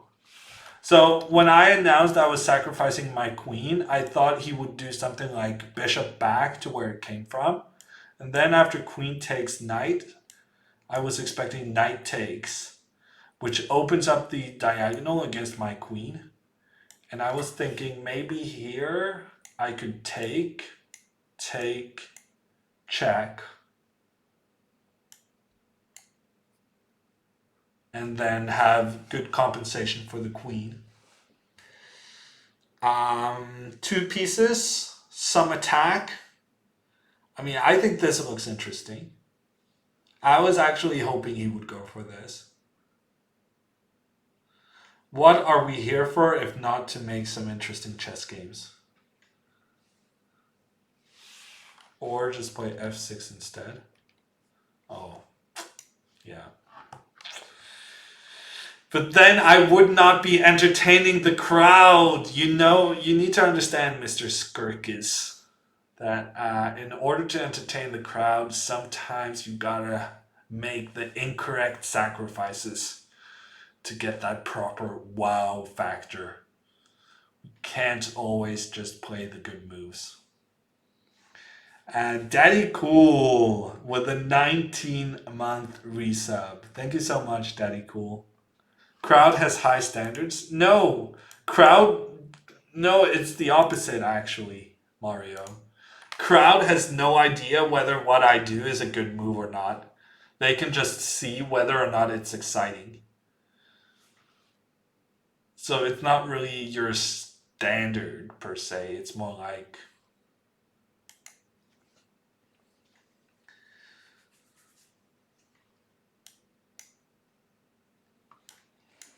like creating the illusion of entertainment.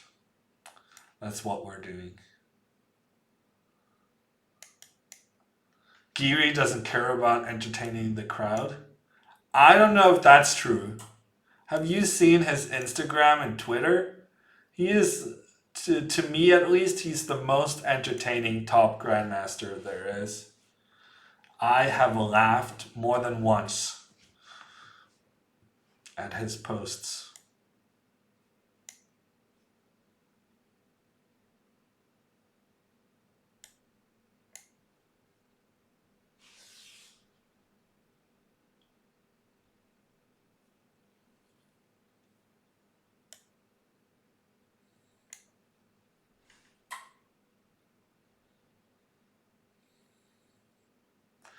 I really like Anish Spector. I think he's very funny. And he actually, and this is, I'm not even kidding. Anish, who is like a top 10 player in the world, actually looked at and studied the chess repertoire, 1e4 repertoire I had. He actually checked it out.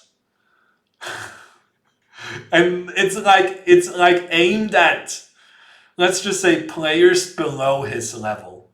But he still looked at it. He still liked it. He sent me a message.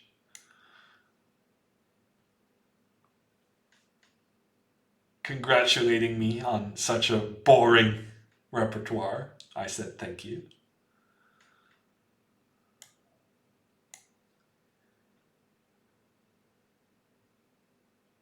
Will you try to save your Norwegian team? Skirkis, if you identify yourself, I may say something about my Norwegian team and its failure in the Norwegian top league. Okay, I am attacking multiple pieces at once. Sorry, man.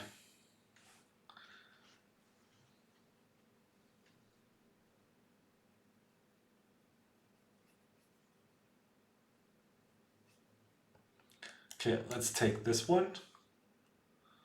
And then take this one. And then, is there a square where I protect both this one and this one? I don't think there is, unfortunately. So we'll go here, He's going to attack my bishop. I'm going to move the bishop back. And I have some hopes of this knight never seeing the light of day again.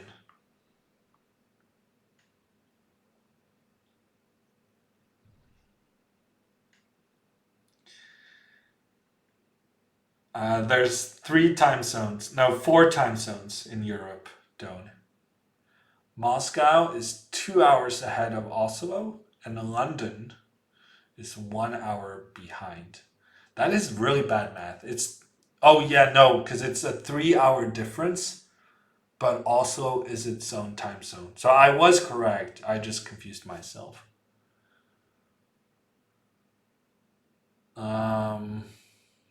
This looks kind of dangerous, no? Pretty tempting.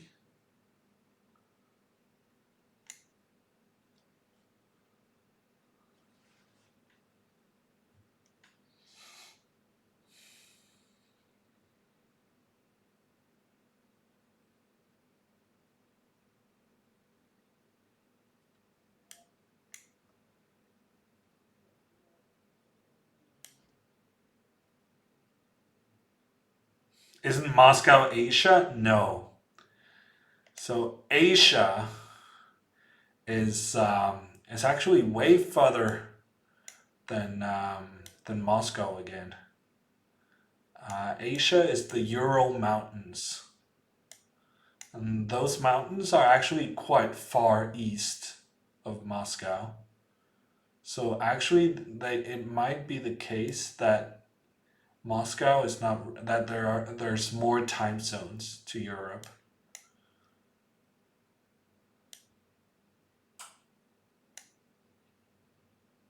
Iceland behind London.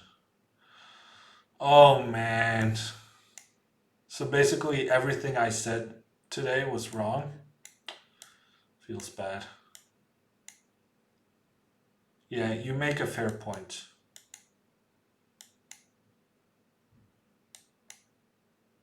The number of pieces I have is pretty extreme.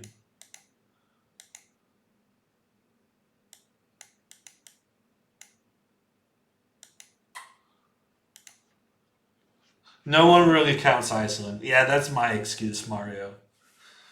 No one really cares.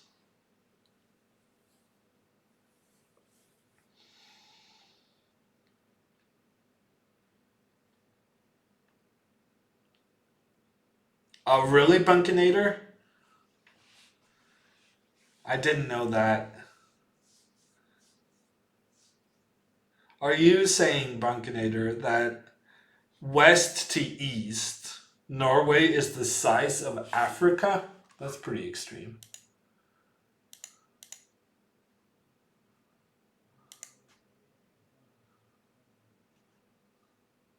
Norway is a pretty big country. If you could, which chess player would you bring back to life? Wow, what a question. I don't know.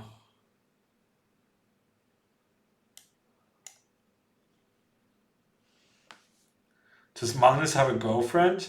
Are you not up to date on the Norwegian gossip magazines, Don? Yes, he has a girlfriend.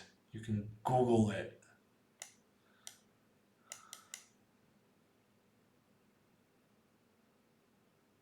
Is the Karo in the Hammer repertoire? Of course it is, Hyata man.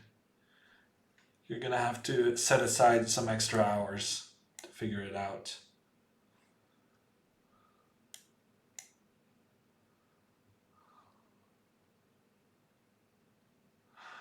Oh man, Vila's been hanging around Twitter too much.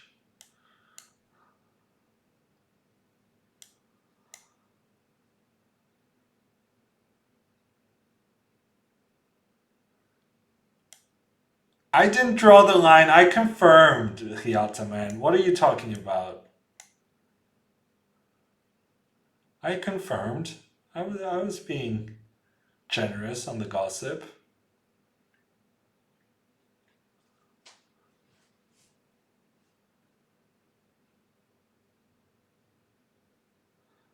Ah, I didn't know that, Bunkinator. Oh, but that makes sense. I guess I didn't really think about the practical ramifications of the globe's shape like that.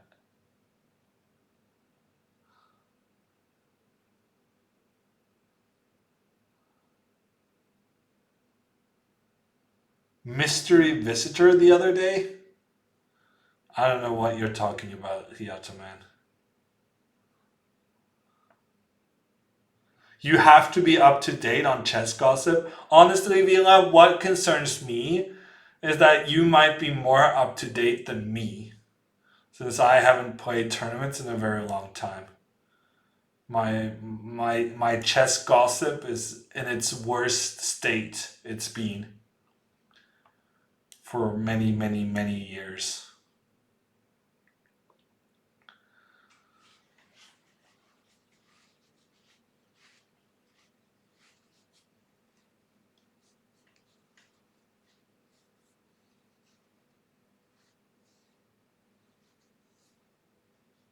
Will you start playing tournaments again? No, I don't think so.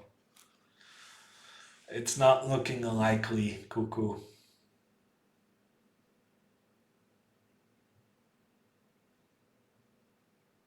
Wow, Vila. Granka as your first tournament. That's exciting. I heard rumors that Mr. Carlson might be playing that tournament. Is it in your area? Is it in your part of Germany? Are you sticking to commentating?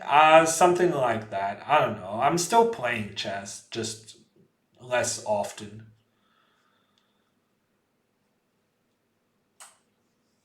Oh, it's in your city. Well, good choice then.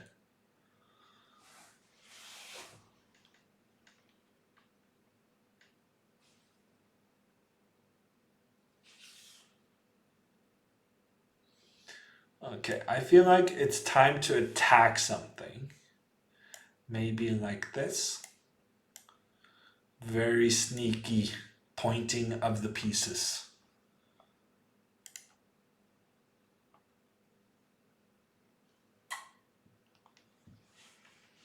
I only play good openings, Addict. I don't know what you're talking about. Pet lines. I only play good openings. 100% certified. Never bad openings for me. I probably have some, but not as bad as the Scandi. You know, my pet line is the Berlin, which according to Alpha Zero is the best opening in chess. So you know, that's how I roll. Those are my pets.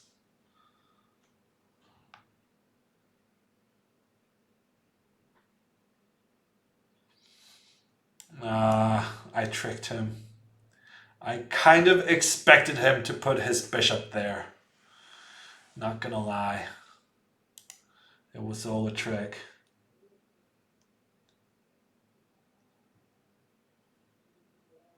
Yeah, sacrificing the knight there was a bit overly ambitious, I think it's fair to say.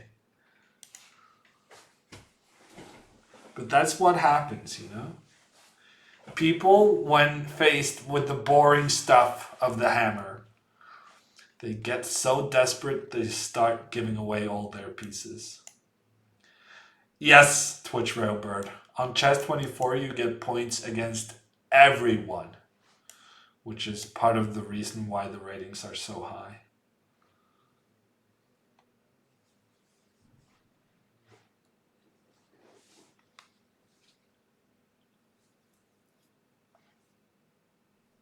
Good game, Viral.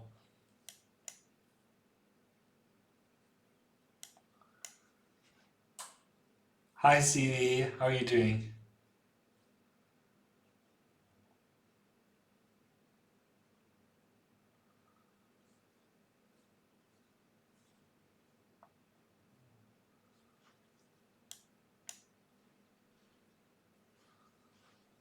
Farming 1500s with Yoon. That's how we do it, addict.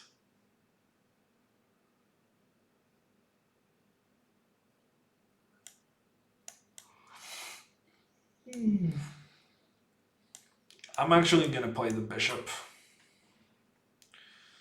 We're gonna get mass exchanges here. Nah, just kidding.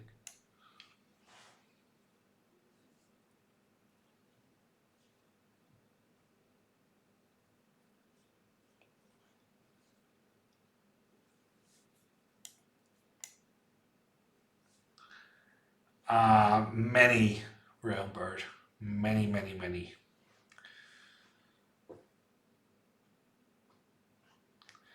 Jan, it appears, is pretty good at chess, addict. I don't compare myself to someone that skilled. Although I will have you know. Do we have this command? Oh no, I guess we don't have that command.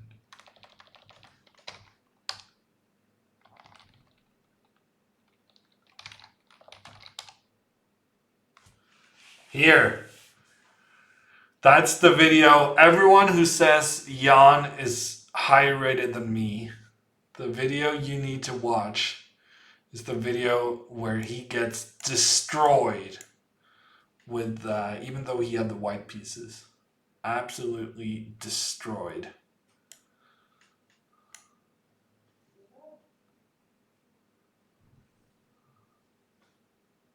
Jan is doing a banter this week. Ship it. I was reading the Slack channel, and it was brought to my attention that Jan is streaming, I think twice this week. Once or twice. Friday at 5 p.m. or something. You watched that 7 times? Wow, Fresh Lizard. That is some real dedication right there. Did you watch it that many times because you thought it was an extraordinarily good video? In which case, the rest of you also should watch the video. You can't get a better review than a guy having watched it 7 times.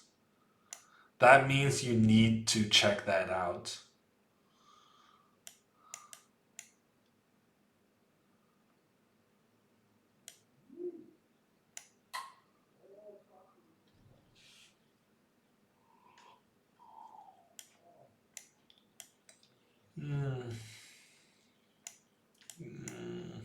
This is how I play chess.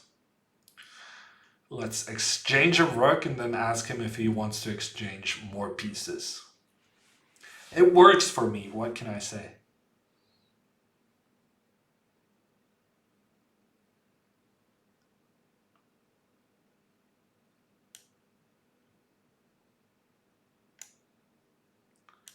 I'm going to play the queen to c2.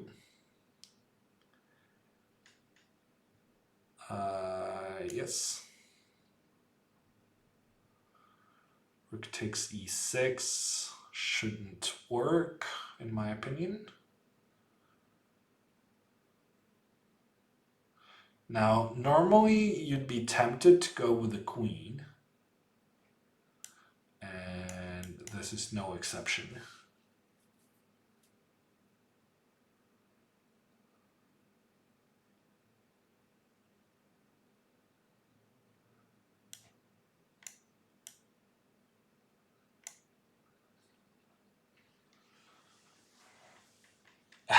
Gnome's not very good, Daddy Cool. But I think only one team qualifies to the next stage. I haven't really read the rules as rigorously I used to in the past. The thing about our division right now is that it's one team that's like 10 times better than all the other teams. So it's not really that interesting, unfortunately.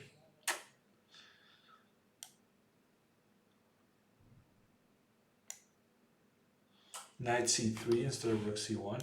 Ah, that's true. That is true, because I was attacking his bishop. That's the problem. Whenever you have a good move, you need to look for a better one. That was my mistake in that instance. I just saw a way I could get a winning endgame. So I went for it when I could have gotten something even better. Oh, I'm misplaying this a bit.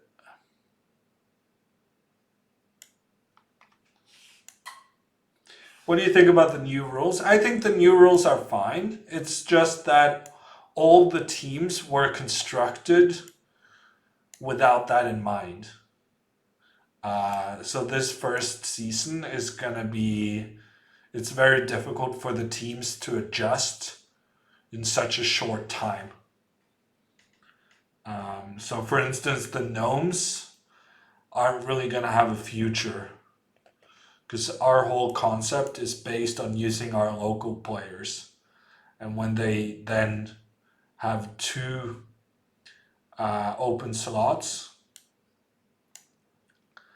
and no rating cap or nothing, that kind of, it goes against the idea on which the gnomes were founded. And so we're gonna have one season where we're not competitive, and then next season who knows if the gnomes are gonna still exist. I think caps in general wasn't, I don't think it's a problem that they removed the rating cap. I just think the time, the way it has worked,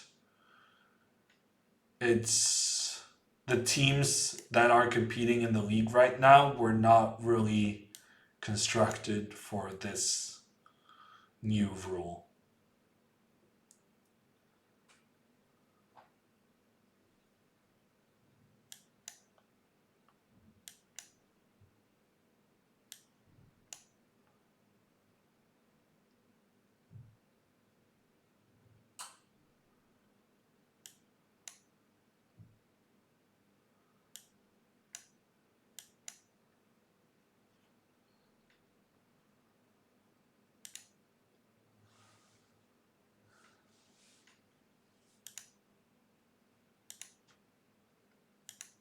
Wow, I have like three 2600s in a row challenging me. We're gonna have to turn on the try hard mode. Three 2600s in a row. Maybe we can even make 3000, who knows. Hey Thomas, how are you doing? Losing Aryan must hurt. Yeah, I guess, but I don't think we would have had a chance against France anyway.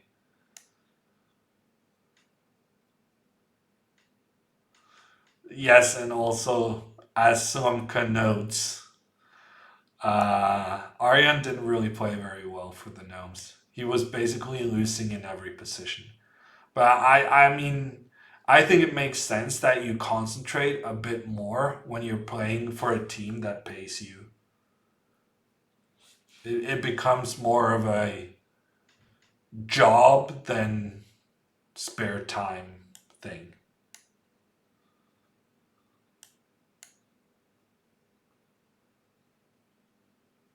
No way you're making 2,800 and 3,000. I'm coming to crush you. Wow.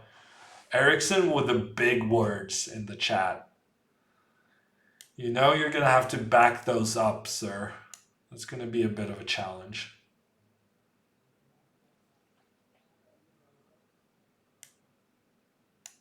Well, I'm glad to hear that, Time Dog. Time God, sorry. Confusing username.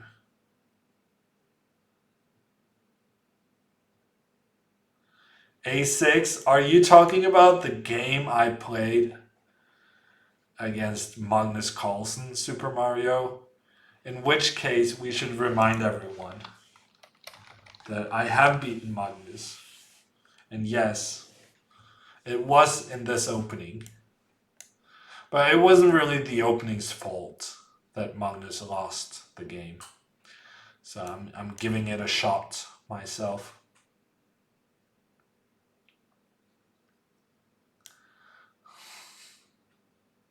Just want to make sure I'm motivated. Okay, that's fine, Erickson. Consider me motivated for our game.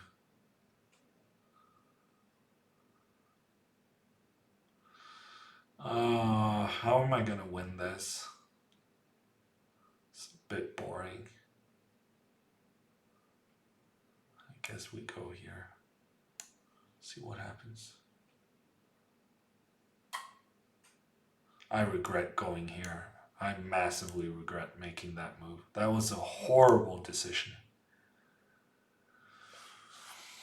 Hmm. Really, what I want to do here is attack with this pawn. And the fact that I pushed this guy over here makes it less likely that I'm going to be able to do anything with this guy. Feels bad.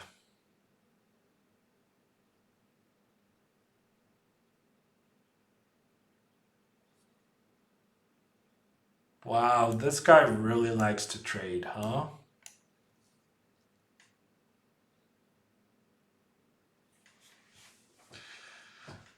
And now I'm bitching about my opponent trading pieces.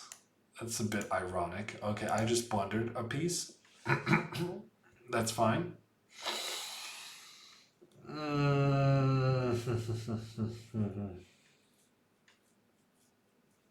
Streaming, hey? It kills you. Long term, it's gonna kill you. This guy was just trying to trade everything, and I just blunder a piece out of nowhere, thinking I'm smart. That's not good. On the other hand, we did win a bomb cloud, so we're not giving up just yet. We can make it happen. This knight is really good.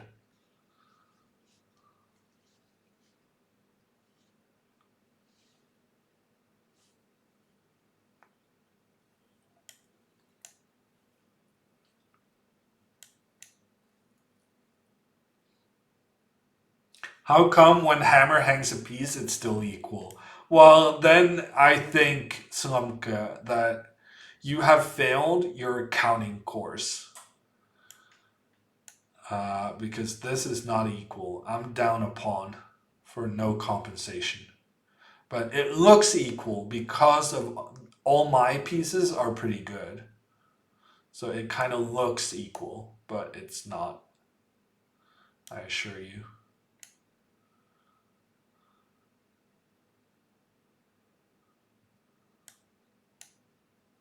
I'm gonna win this. It's not even close.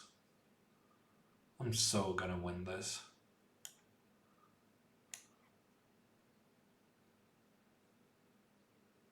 Wow, he's very scared. This man is very scared. Maybe he'll try to do a repetition. No.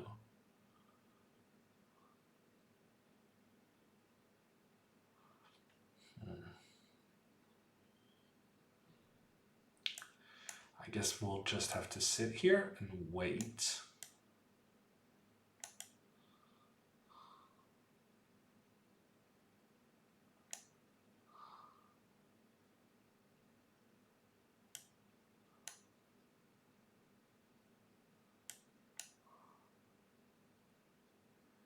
He needed to be provoked.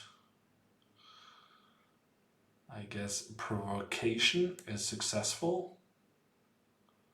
But what's the next step?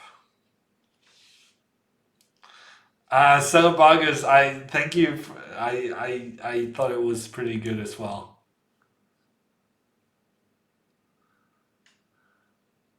Drop my channel a subscription if you haven't already. Please, pretty please.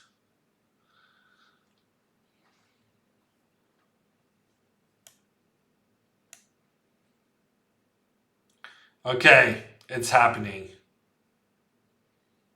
Oh man, it's happening and it's happening for him. That was not according to plan.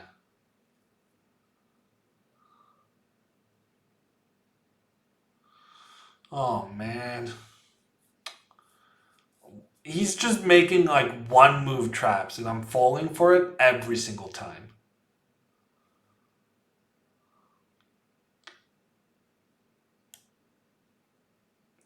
Shouldn't be this easy to beat me, but here we are. Okay, that was a big mistake though. I don't know why he's closing it down.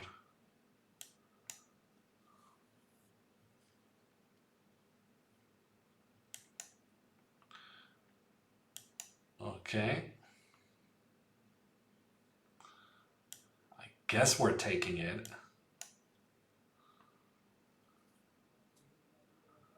This just got interesting. Yeah, I probably shouldn't have done that. I made a mistake there, but what are you gonna do?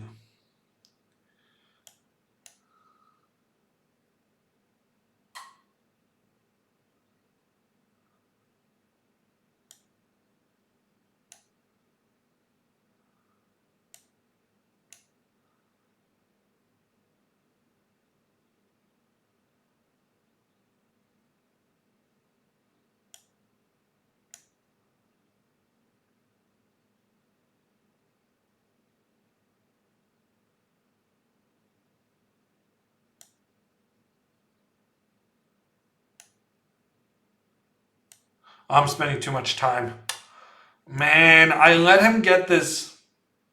I let him get this general compensation, and I let it go too far. Yeah, I'm too low on time. I'm just gonna have to take the draw.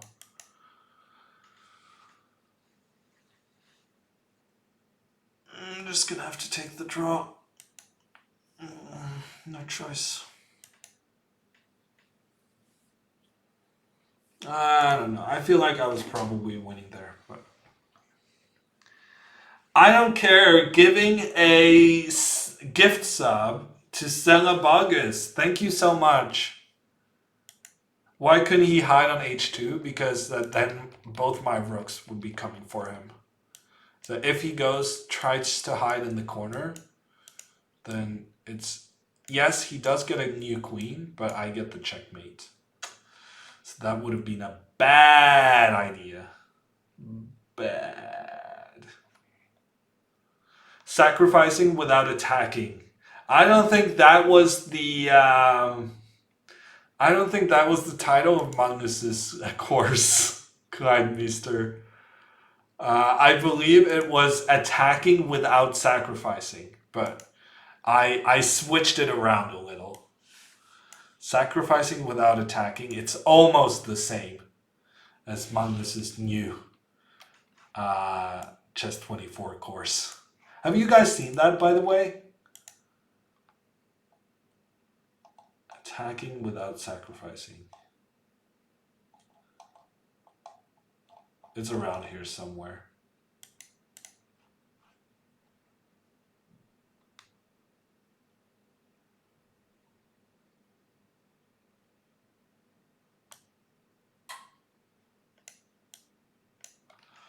Oof. Can someone remember what I recommended here? I think I recommended E5.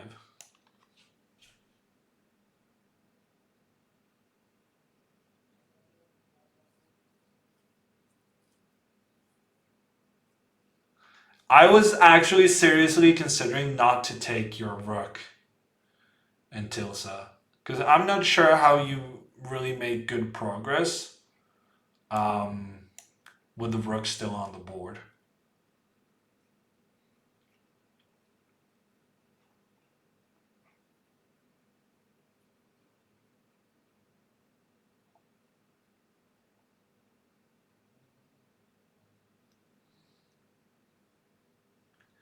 Daddy Cool, the Magnus videos, are those also available to everyone who has a Chess 24 Premium membership?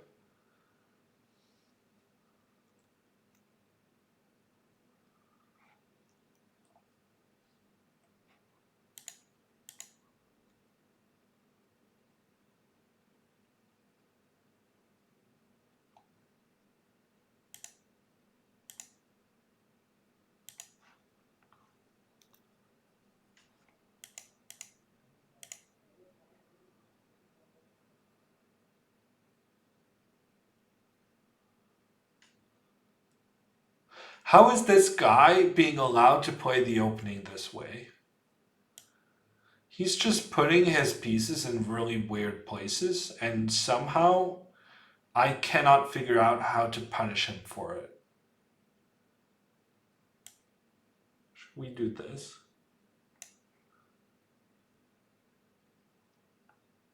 He was prepared for that move. This is the kind of situation where it's very tempting to go with one of these checks. Regardless of whether you've given it some thought or not. Okay, let's do this.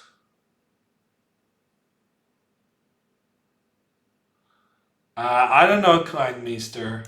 I know that the hammer code is still working. If you want to give that a try.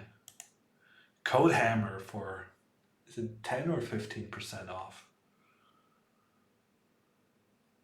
It's not the best code, but it's a code. Works against MVL. Oh my gosh, that was such a bad game. Yeah, I don't really want to talk about it, so.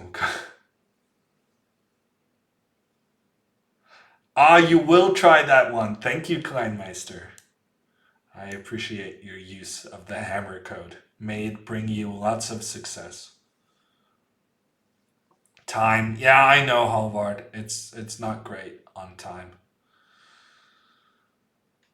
But that's kind of how we roll. I'm not great on time at any point. Point Decapitan. Thank you so much for the 4-month resub. Okay, it's time to start pre-moving, I think. I don't think that was a very good move. I think that was a bad move, in fact. It's just giving me easier access to his king.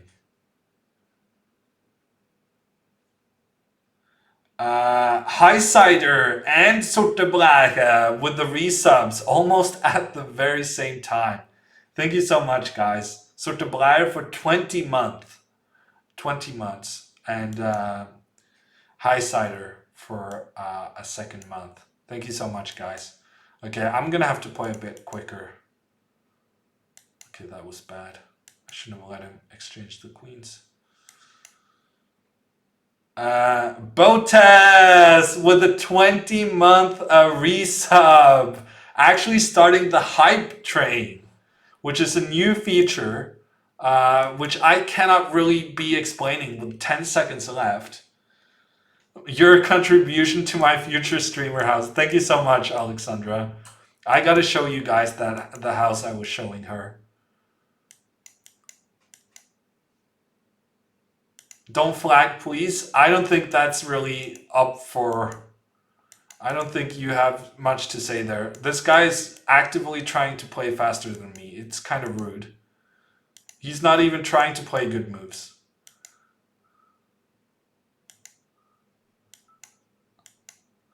What? I'm losing on time, which is not good. Yeah, whatever. The hype train is on, and Ulan with the 400 party bits. Thank you so much, Ulan. And Chris coming in with the 500 bits as well. And Snaiman with the 100 bits. I have no idea what's going on your screen, but my screen is behaving very strangely. I'm gonna have to look up that hype train email I got. We need to get a quick guide to what's going on. So apparently if a lot of people sub at the same time, then it starts giving you special emotes or something. Unfortunately, the timing was very unfortunate, considering that I was in a time scramble when it happened. One viewer cannot start a hype train alone. All support events must come from separate viewers to kick off a hype train. Uh, yeah, I don't fully understand this. I don't care. Gifts 9 subs to the community. Thank you so much. I don't care. Going to Kaya, to iFunk, to Madiar, Tenben, Kima, Codex, Empty Wave, Landaw, and Barbar Souflaki.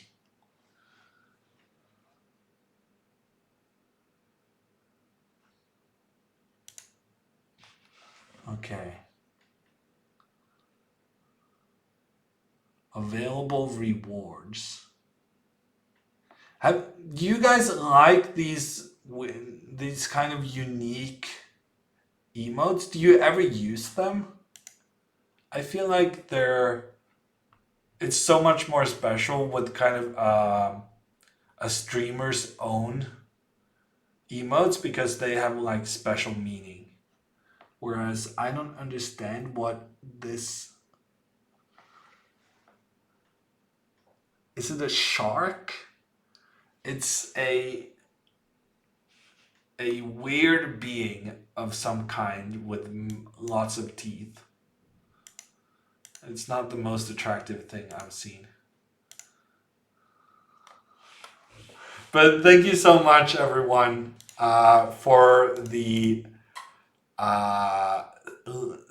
short period between the subs that started this new Twitch thing. And I'm sure we'll understand it better in the future. Oh, and also I'm going to show you that house I showed Alexandra. It's a really nice house.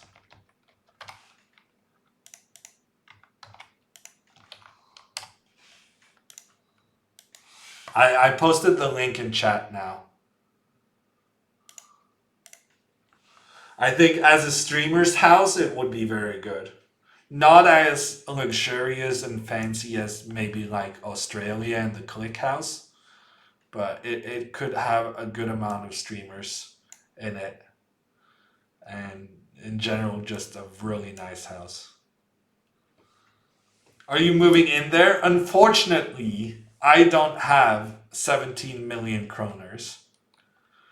But that doesn't stop me from dreaming. Never let the dream go. Most people don't. I don't know. I feel like some of the houses in the Norwegian, the Oslo property market are just insane. And they're being sold, all of them. I'm starting to think 20 million kroners is not what it used to be. Yeah, it does look amazing. I agree, Time God. Whose house is it? Well, it's no one's house because it was just built. It's a completely new house, but I thought it looked pretty nice. Oh, I'm worth. Oh, I forgot about that, Wuhan. I'm worth $100 million. I should just get the house. I should just post the internet website as my reference. When they ask me, can you pay for this? Then I'm just going to say, well, look at this reputable internet webpage that says I'm good for it.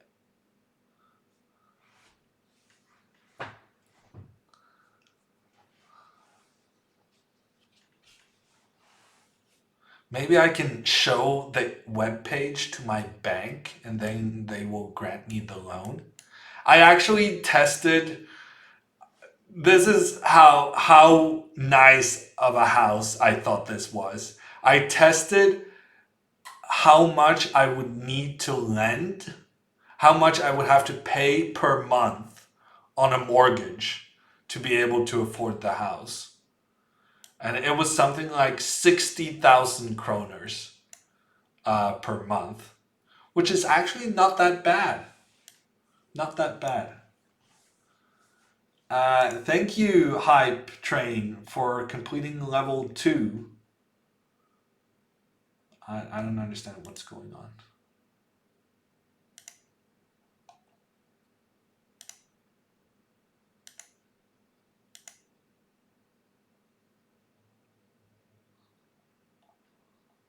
For how long? Oh, well, who cares about for how long? All you need to care about is how much you have to pay per month. That's how it affects you in everyday life. You don't need to consider for how long. I skipped that part.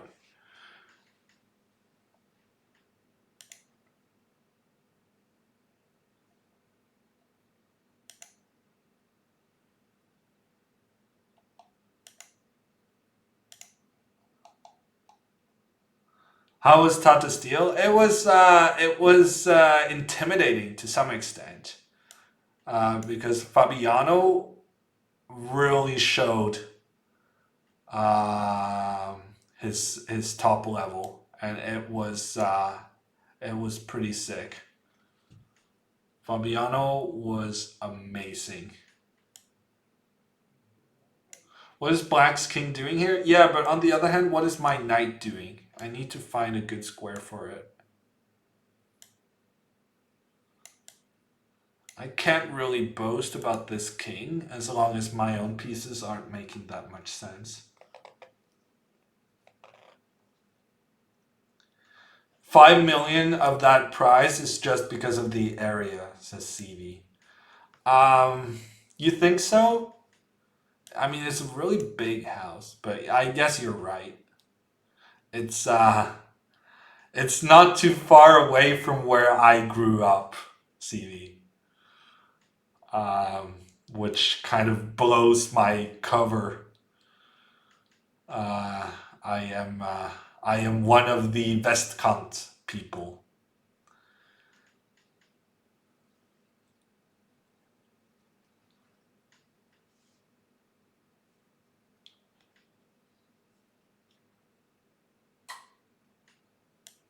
I mean, sounds like a good strategy to me, Bunkinator.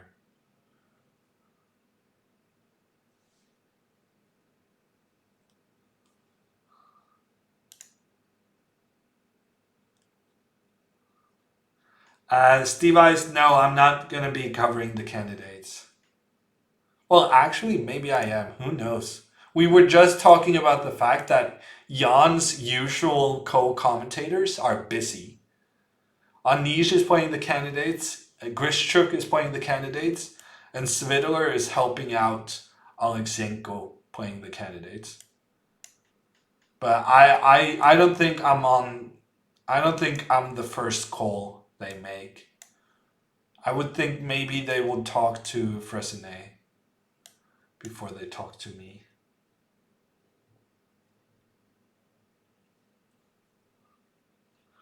Wow, maybe I should move to Bergen then, CV.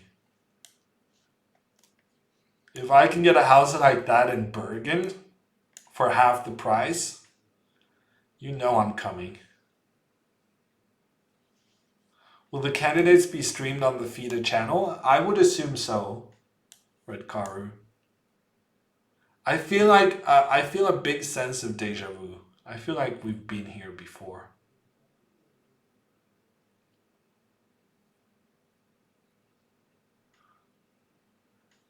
Every time I play this, my instinct is the same. It's weird. I guess we'll do something different this time.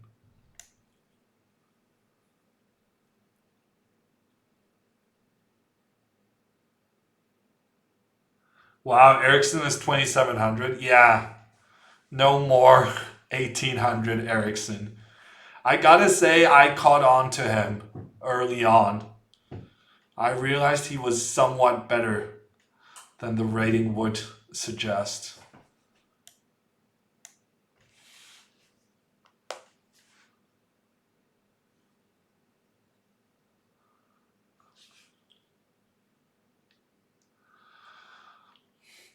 You know, Henny, in Oslo, I will agree that it rains more often in Bergen than in Oslo. But have you seen some of the stuff people from Bergen call rain? Yes, it rains a lot in Bergen, but it's like tiny, tiny amounts each time. If they come to Oslo when it's raining properly here, they've never seen such extreme rain in their lives. They People in Bergen only know about frequency of rain, but they've never actually seen the real rainstorm.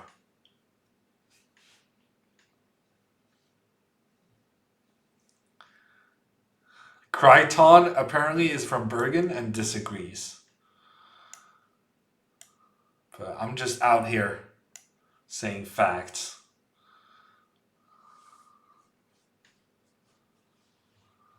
People from Bergen have no idea.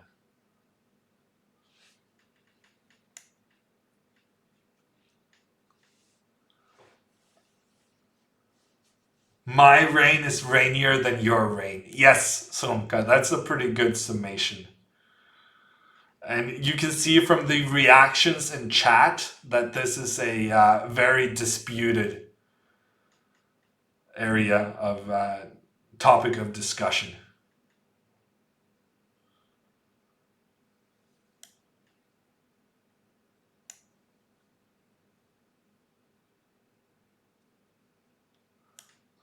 We're actually having an argument who has the worst rain.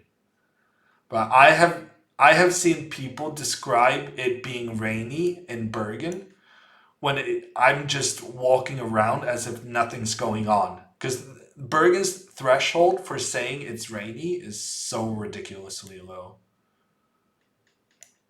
And the worst rainfall I have ever experienced has always been in Oslo.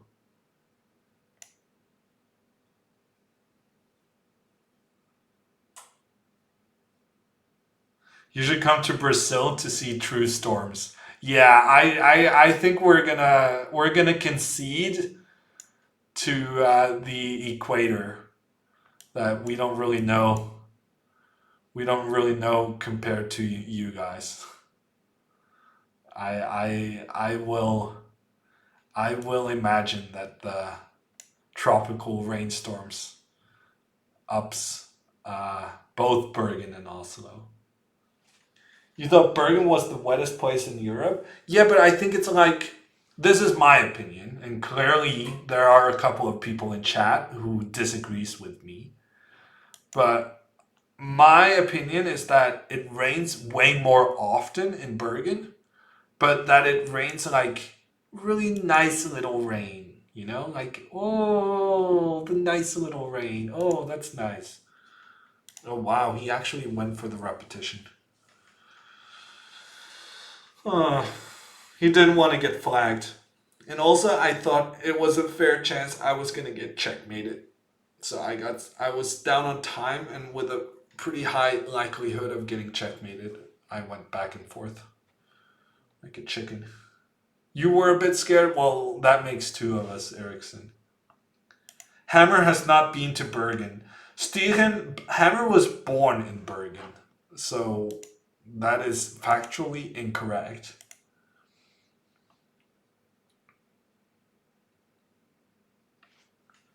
Oh, Crichton is trying to defend himself with in Bergen we say it's raining both when it's drizzling and when it's storming. I don't know. See, CV agrees with me. He's even from Bergen. I'm getting one of your countrymen defending me. How do you feel about that? Are you gonna throw him out of the city? This is exactly what I'm saying as well. Constant rain, but not that stormy. I agree, CV. Maybe the Bergen people in chat has never really experienced stormy rain. And maybe they're just saying, oh, Bergen can get really bad just because they don't understand the reference point. I'm just speculating, of course, but Bonaparte once went to Bergen and it was raining. Shocking.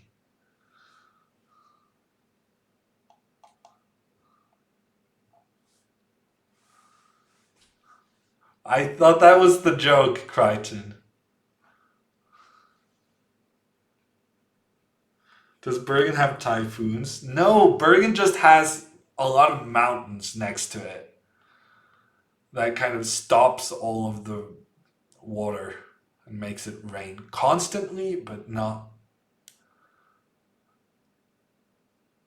I'm not sure we should stick with violently, but Steve Eyes, I think Fabiano is the biggest challenge for Magnus. I didn't play this very well, but it's fine. We have an open diagonal. We'll go a5, a4. Push this guy. Does Bergen have earthquakes? Norway in general doesn't really have earthquakes. We have a couple, but they're like 3.5 at the maximum.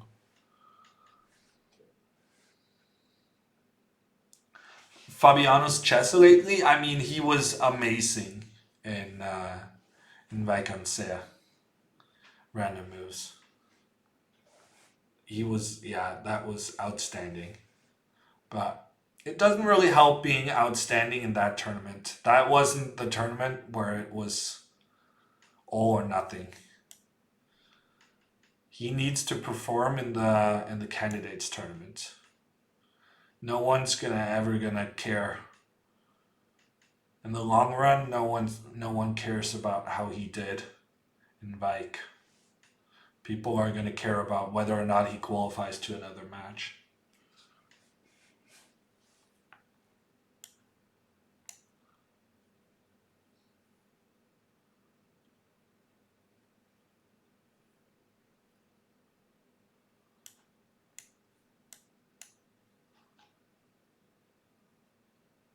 Norway does have an active volcano. Well, we have it on one of the remote islands, right? I'm not really sure that counts. It's not really what people think about when they say Norway.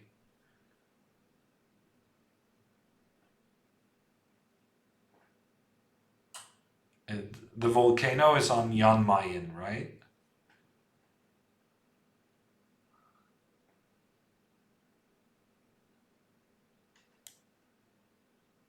Okay, let's do this.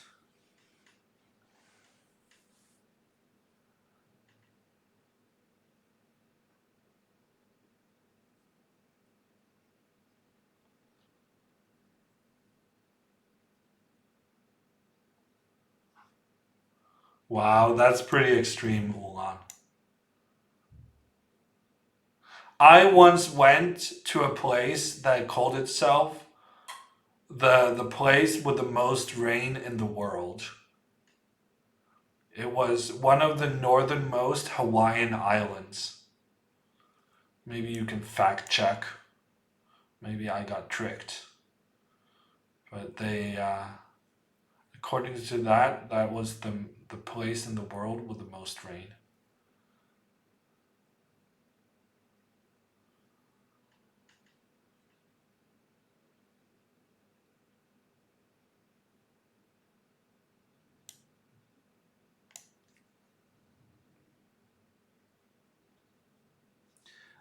Cell poker, yes.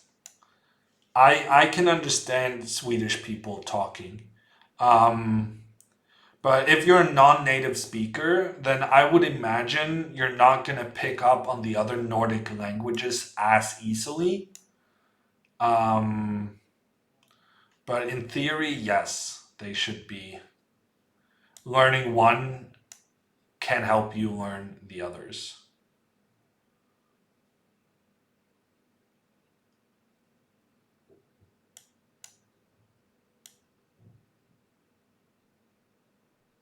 Oh, I didn't see that move. Okay, who cares? We win on time. Crichton, you were in Hawaii on your honeymoon? That's nice. I really want to go back there. It's one of my fondest memories. Walking on the dry lava on the big island in the pitch dark evening, and the only light we had was the magma flowing down in the distance. It's very special. Yeah, never expect to understand Danish, but you don't need Denmark. It's don't even Swedish and Norway. It's good enough.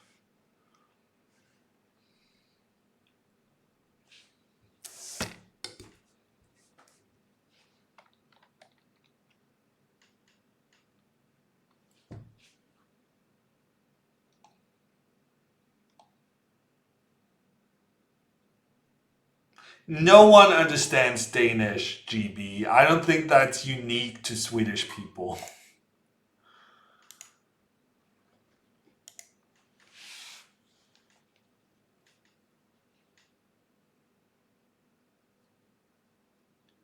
Fres is hosting a banter right now.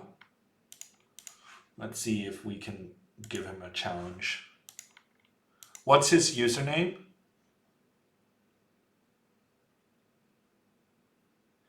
Blitz divertissement avec Laurent Fressinet et Jean-Baptiste Moulon. What does that mean? Divertissement. Divertissement. That's a strange word. I guess we'll open it, see what's going on. Where's my headset?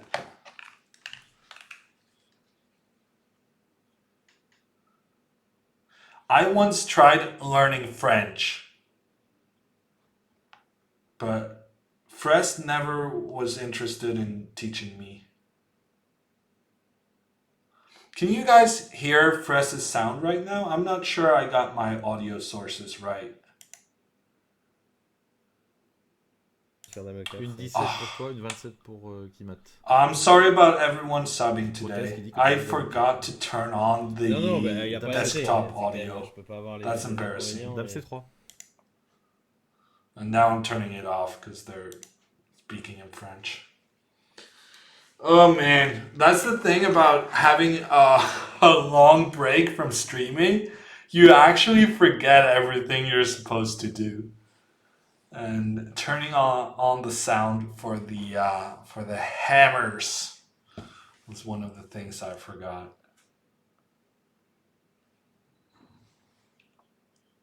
He's playing blindfold. Yeah, I'm guessing that's what divertissement means.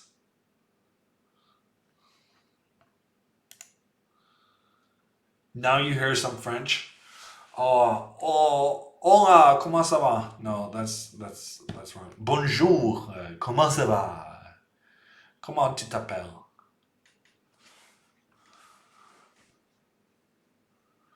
Wow, Sergey speaks French?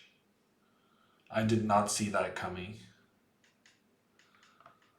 He's one of those guys.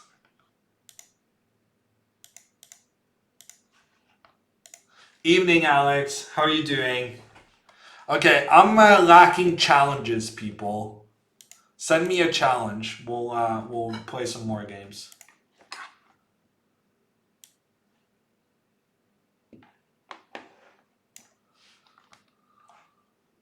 Okay, they just finished the game. Where do I click?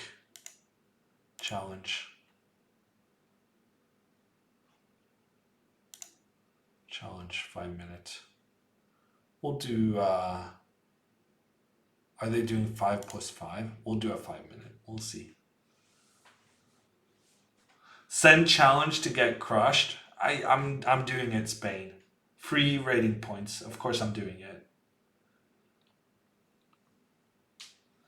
Stream going good? It's okay, Alex. It's been a while. I'm. I can tell that I've been away for 2.5 weeks. There's some stuff that's not working the way it's supposed to. Speaking of which, my microphone is not working, and I spent 1 hour before the stream trying to figure out what was wrong with my microphone, and I couldn't understand what it was. So now I'm streaming on my webcam's microphone, which is it's not optimal.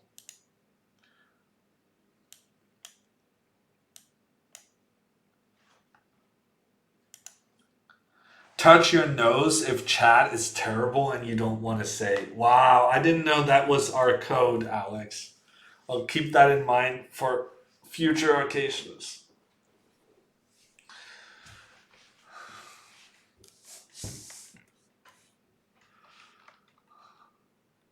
Wow, Ulan, that's a pretty good fact. The primary reason Danish children lag behind in language comprehension is because single words are difficult to extract from Danish's slurring together of words in sentences. Oh man. I am so that is we should just add that to our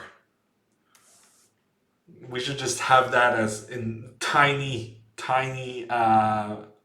letters down on the screen of the stream or something. Oh, Danish. The even people studying your language agrees that it's not good.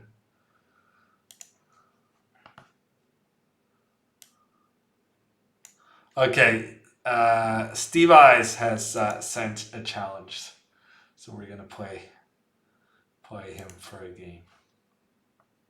Make a Danish command. Ooh, that's good.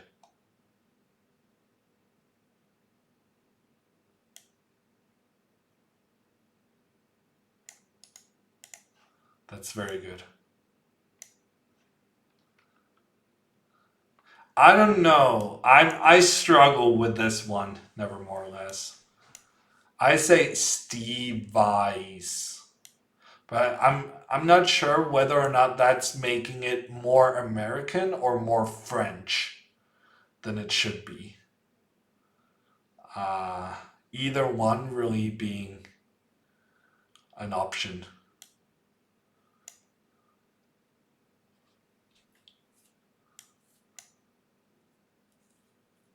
Norwegian have some problems with Denmark.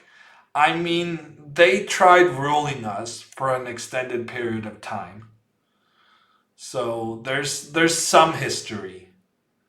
There's some history in that relationship, Cyrad.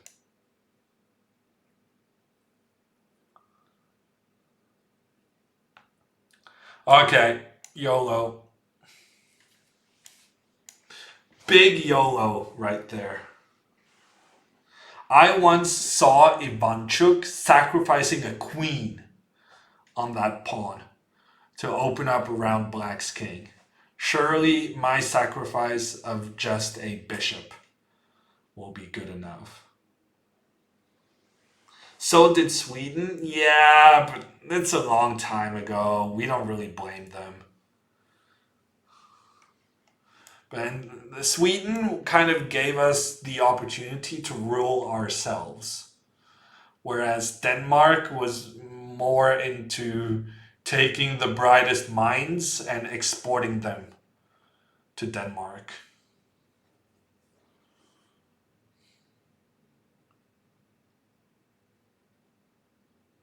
Ooh, he's gonna blunder his queen.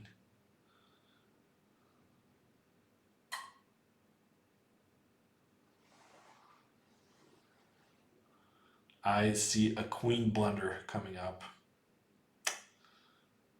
Okay, never mind.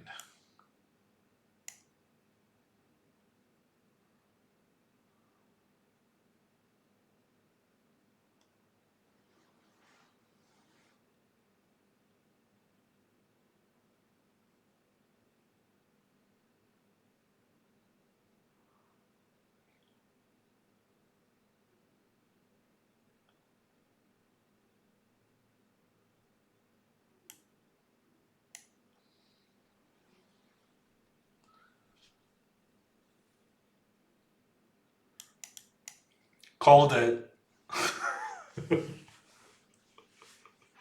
I was starting to think I was a bit single-minded, also kind of giving him a hint what I was trying to do, but it's okay. We got there.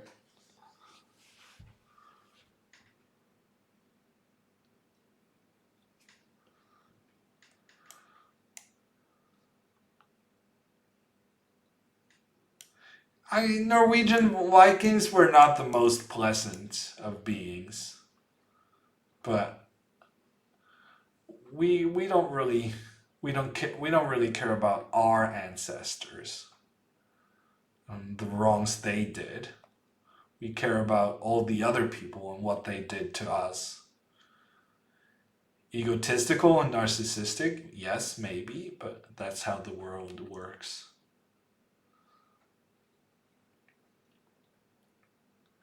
Vikings named Russia? I thought Russia was named after the Rus people. Are you saying the Rus people were Vikings that were kind of just stray from their pack?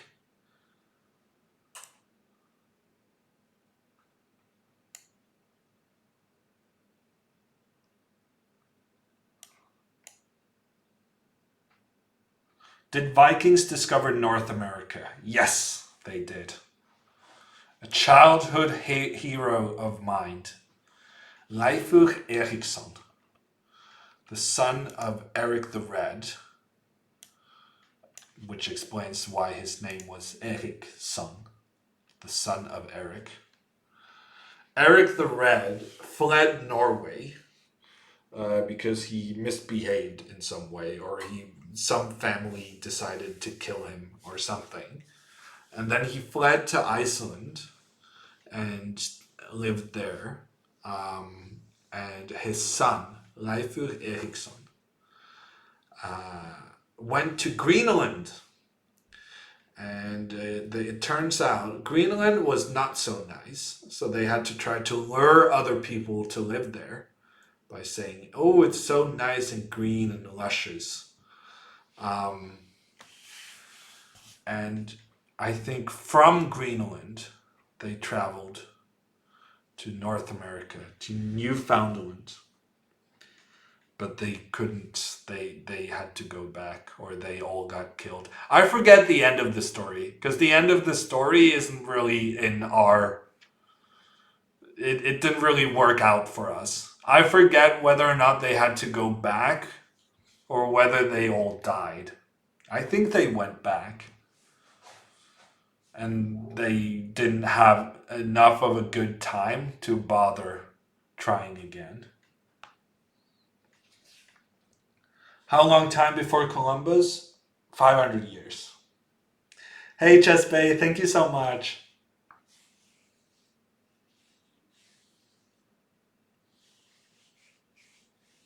The First Nations discovered North America? Well, I mean, sure.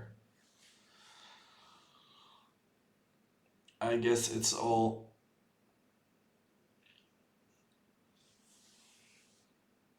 Someone got there first.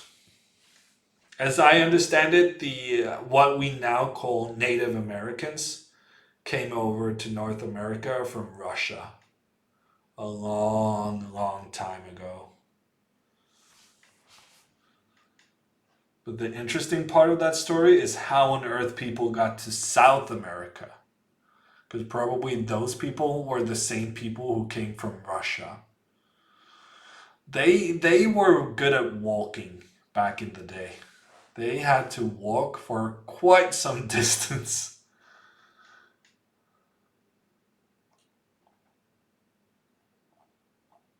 Please say Leif Erikson again. It's Leifur Eriksson.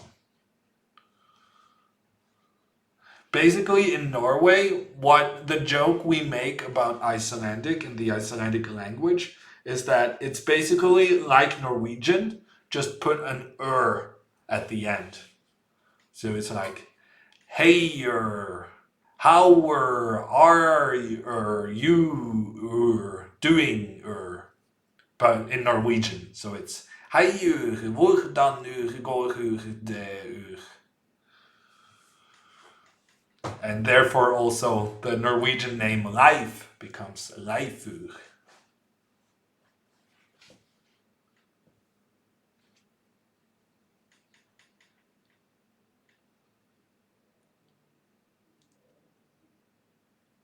Well, Bonob, if they didn't walk over from Russia 1200 years ago, don't you think that they then came over from Russia like 20,000 years ago? I mean, where else would they come from? How many years ago since South America and Africa was connected for one continent? I think that's way more than 20,000, right?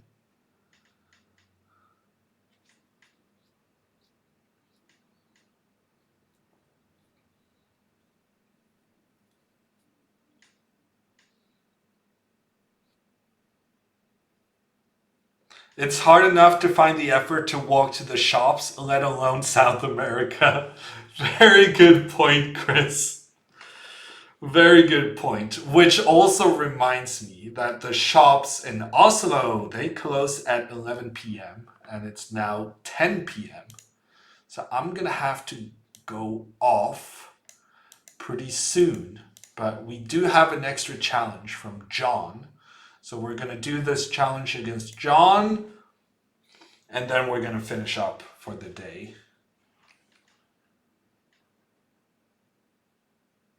Yeah, I thought so, Alex. That it's like millions of years ago since it was the Pangea. How do you pronounce that? Pangea? Pangea? I've played so much Civilization, you would think that I knew this better. But that's the important an important takeaway also. Everyone should play Civilization just to have a better understanding of, you know, all the old civilizations and so on. Such a great learning tool. Elementary school history class, you should just play Civilization all day. I would make such a good teacher.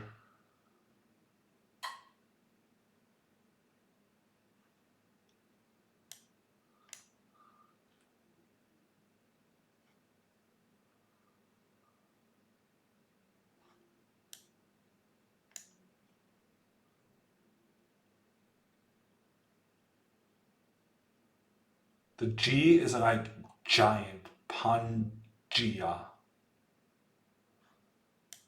Pangea. Okay, that's interesting. I wonder how it's pronounced in Norwegian. There are circumstances in which you learn how to pronounce stuff in English, but you still have no idea how to do it in Norwegian because it just doesn't come up in the same way.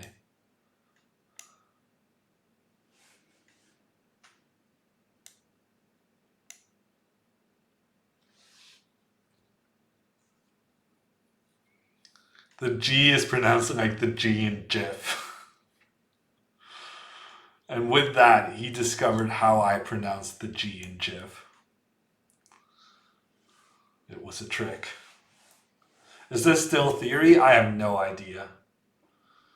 I wouldn't think so. But I have the bishop pair, so I'm happy.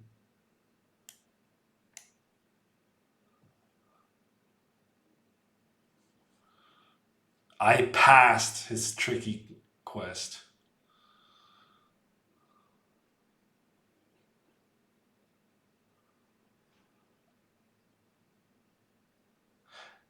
All this stuff about Sid Meier, is that really a guy or is it just a marketing tool?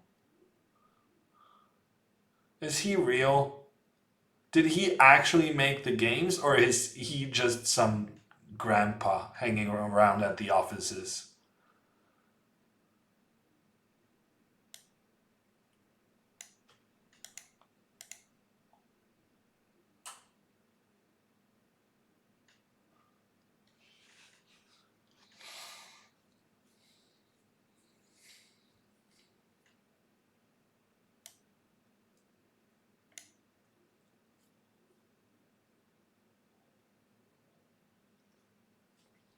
I've been considering trying to get the Tropic thingy game, which I also think one is one of his. But they gotta be so old at this point.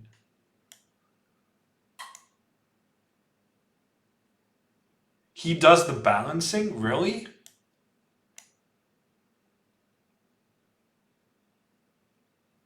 If only they could get someone to work on the AI, that would be interesting. Pirates. Maybe that's the one I'm referring to.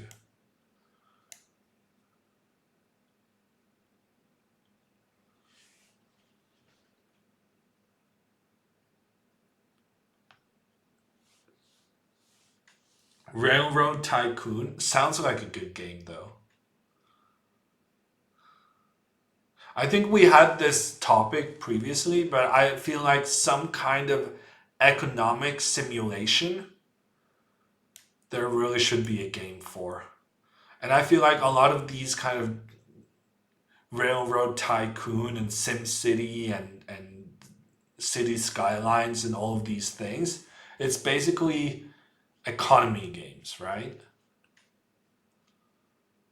But I feel like maybe you could do it in a purer form. I don't know.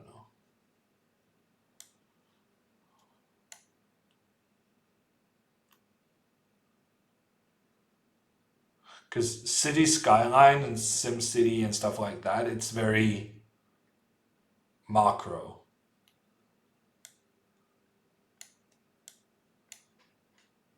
But I guess there exist games which is more like micromanaging smaller economies or something. Are you into stocks or crypto? No. I have my index funds, and I do not trust a stockbroker to beat the numbers. And crypto is a big no from me. Filing tax returns, the board game. That would be big for Botez. She's really hoping for a tax game.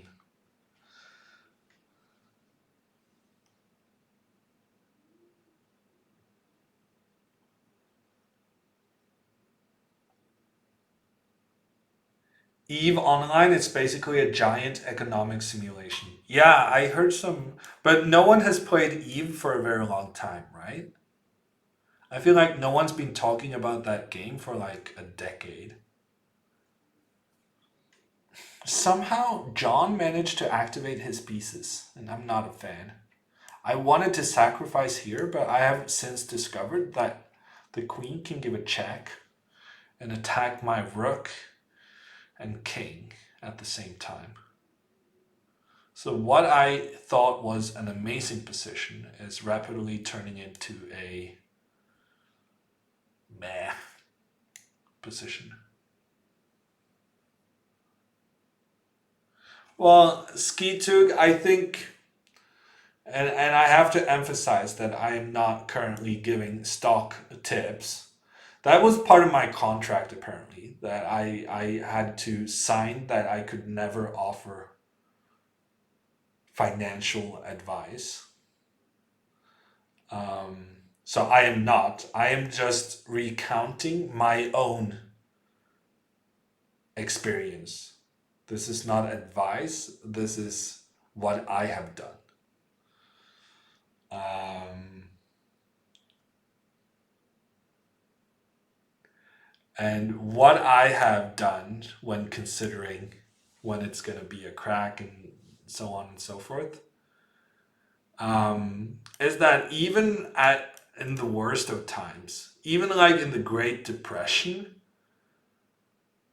when it went bad, it only went like bad, like it lost like I feel like it lost like 30 or 40% of its value.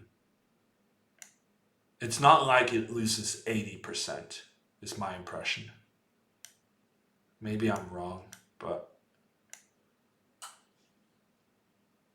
the the disaster they're talking about isn't that big of a disaster anyway. As far as I understand, stocks are up like 20% the last year and a half, which is insane. Who cares about if there's a small 30% correction to a stock that's already been up 20%?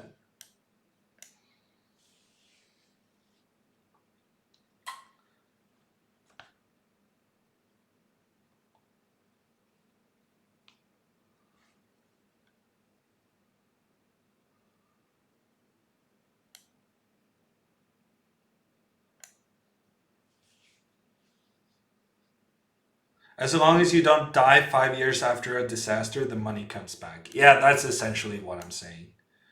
You just have the gift of brevity.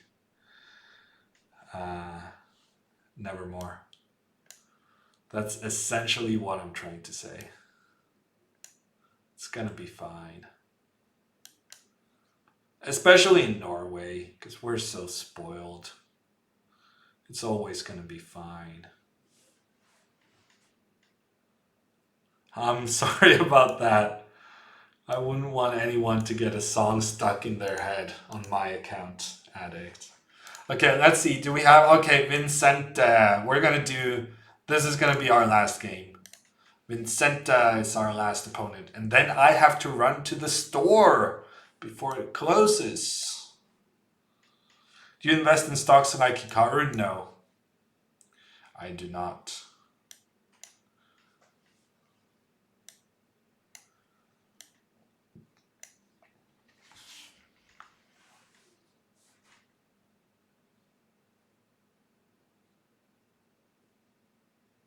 The bishop, yeah, both bishops on both sides of the conflict were really giving it their best. Nevermore.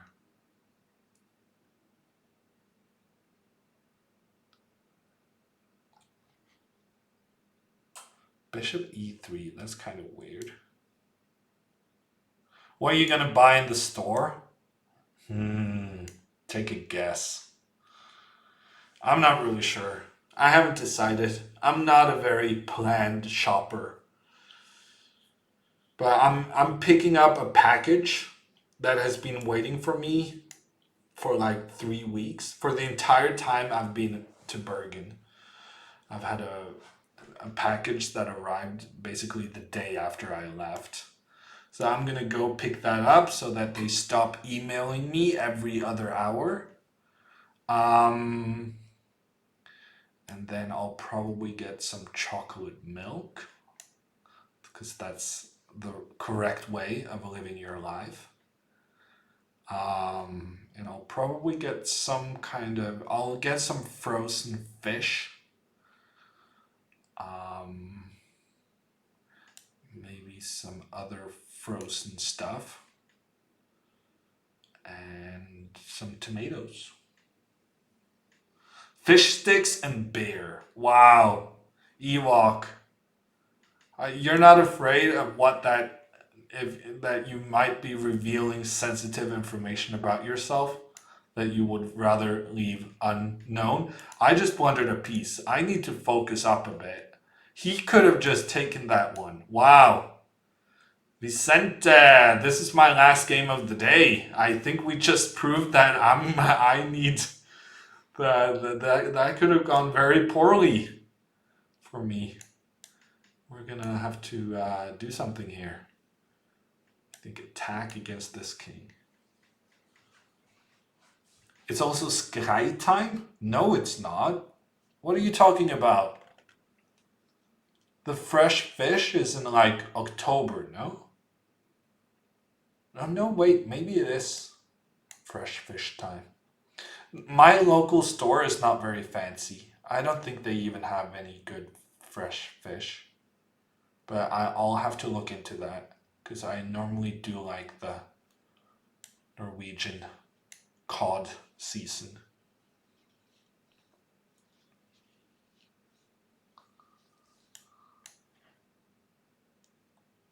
I kind of assumed people in Norway just ate raw money.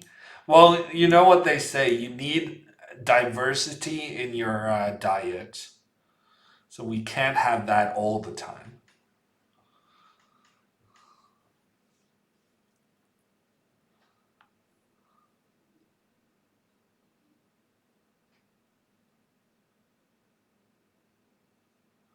Ooh, I have not been reading enough newspapers, apparently. Alex is telling me that there is some fish being early on their trip from the Barents Sea, and that I should get myself some of that action ASAP.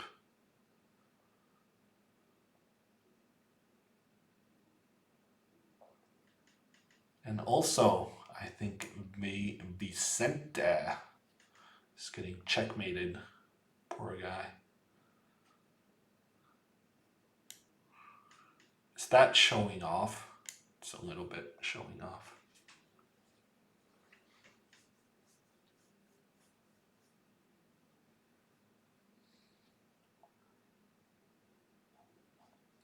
Showing off to chat. That's what a proper streamer does. Check. Do I pre-move this? I'm not that brave. I'm not that brave.